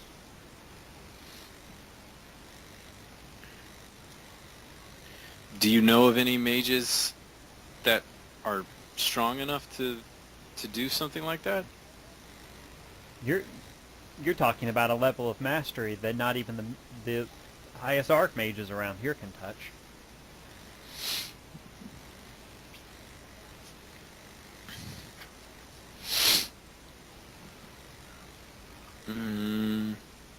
She gets up and walks over to a cabinet, and when she opens the cabinet doors, you notice something sitting there, and she reaches in, and as she pulls out the same object you're looking at, you notice it's a figurine. But it doesn't look like a figurine that you've ever seen sold, at least not in America. Anybody who has academics can roll it. Intelligence plus academics. Okay, coming up. This is going to be, I'm trying to give, by the way, guys, I'm going to try to give you guys each situations that let you shine a little bit. This is going to be a little bit of a social situation. So, I apologize if everyone else was bored to tears with this. Intelligence and academics? Yep. Yeah, I got a success, so it's good. Nice. You recognize this figurine as it is a Peking, it's a Ming Dynasty porcelain figurine. And it has been expertly restored. And as she hands it over to you, she hands it to you to examine. She says, for example, this little piece here, we discovered it not too long ago. Somebody was tapping it to cause time to stop so they could commit robberies.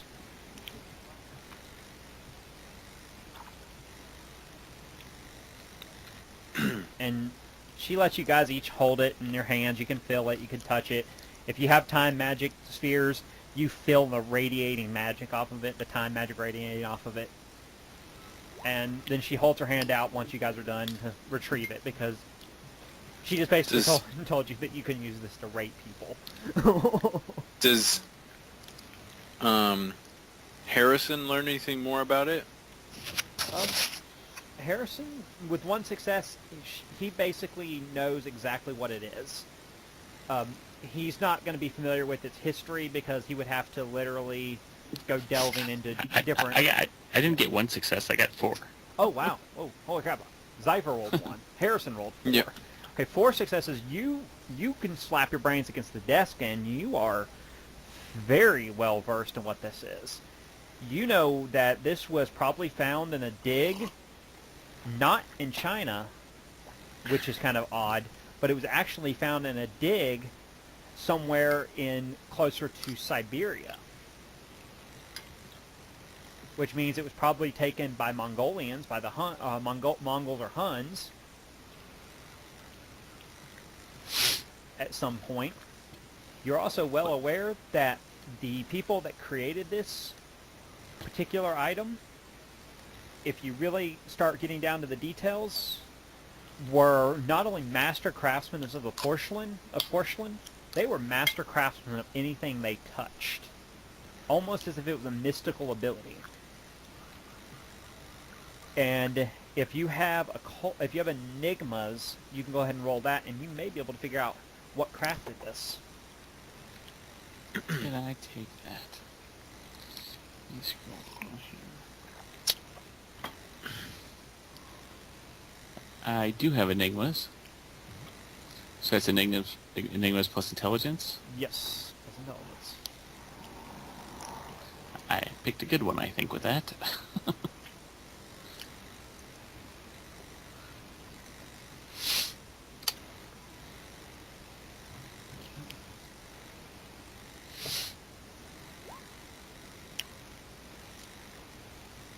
You are pretty sure, even though you don't necessarily believe in them because of your youth, and you've never met one. If you had to take a guess, you would guess a satyr formed this. Oh shit! Or somebody who thinks they're one. No, you're guessing it was probably a satyr. Some she magic probably went into the crafting. You're smart enough to know that she exists, that she exists, but you don't necessarily believe in them because you've never met them.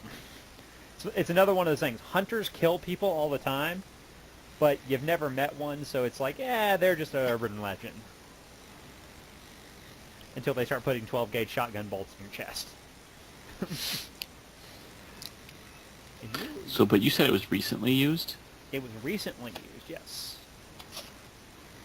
If anyone takes the time to do a search on recent robberies, about 6 months ago, there was a rash of about 6 robberies of major banks during times that the bank vaults were unlocked.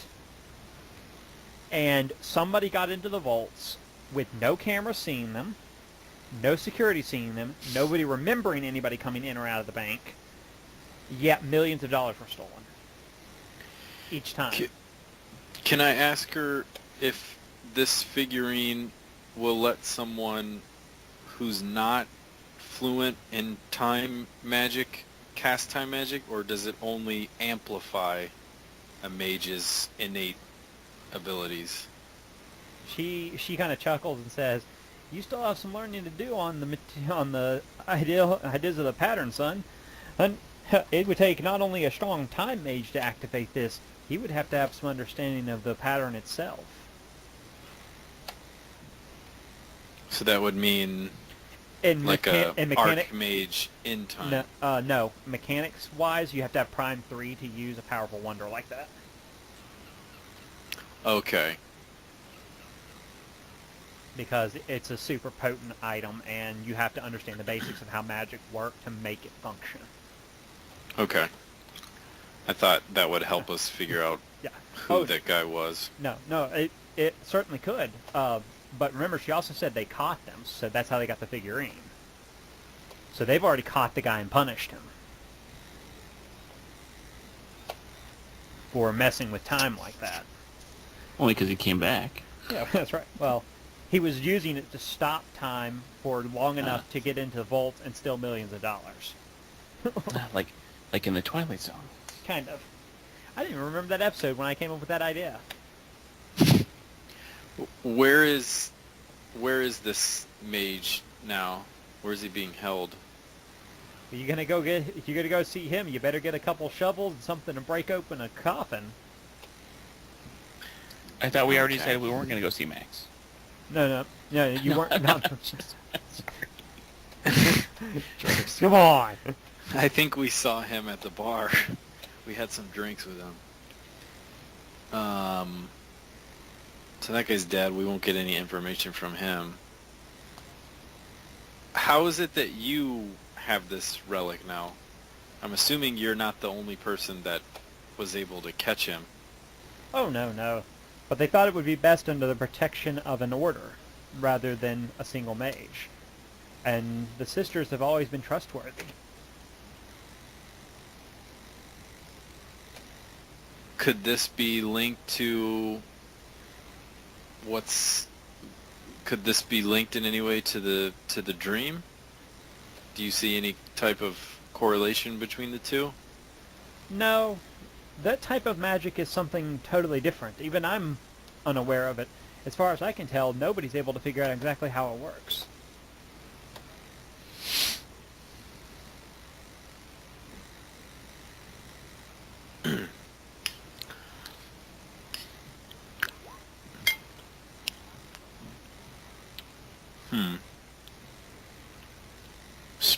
Prime is like literally, The force of the pattern itself. and then spirit is The human spirit. spirit. That makes sense, yeah. And then a lot of correspondence, like she said earlier, to get it to that many people. Yep. Does that narrow down the traditions at all? If he was going to be a tradition mage that does correspondence, I gotta remember which one does correspondence. I think I was like, I can't ever. This is Virtual where. adepts do. Which one is? It's virtual adepts. Are they? Yeah. You could say Dream either. speakers do spirit, so I'd imagine it'd be a dream speaker. I'm also thinking there's other ones that do. Hang on. There's no Tafanti or. Yeah, not. He wasn't Tafanti. I was trying to remember what it was. Tafanti. He could be a Tafanti. Although you're not as familiar with Tafanti because they're again they're Muslim mages. Tafanti are one. You could be. It could be. Is that Templar? No, Templar are forces mages. Okay, I'm trying to remember all of the other. These are lost traditions. They're called lost traditions, and they're really weird. Some of them.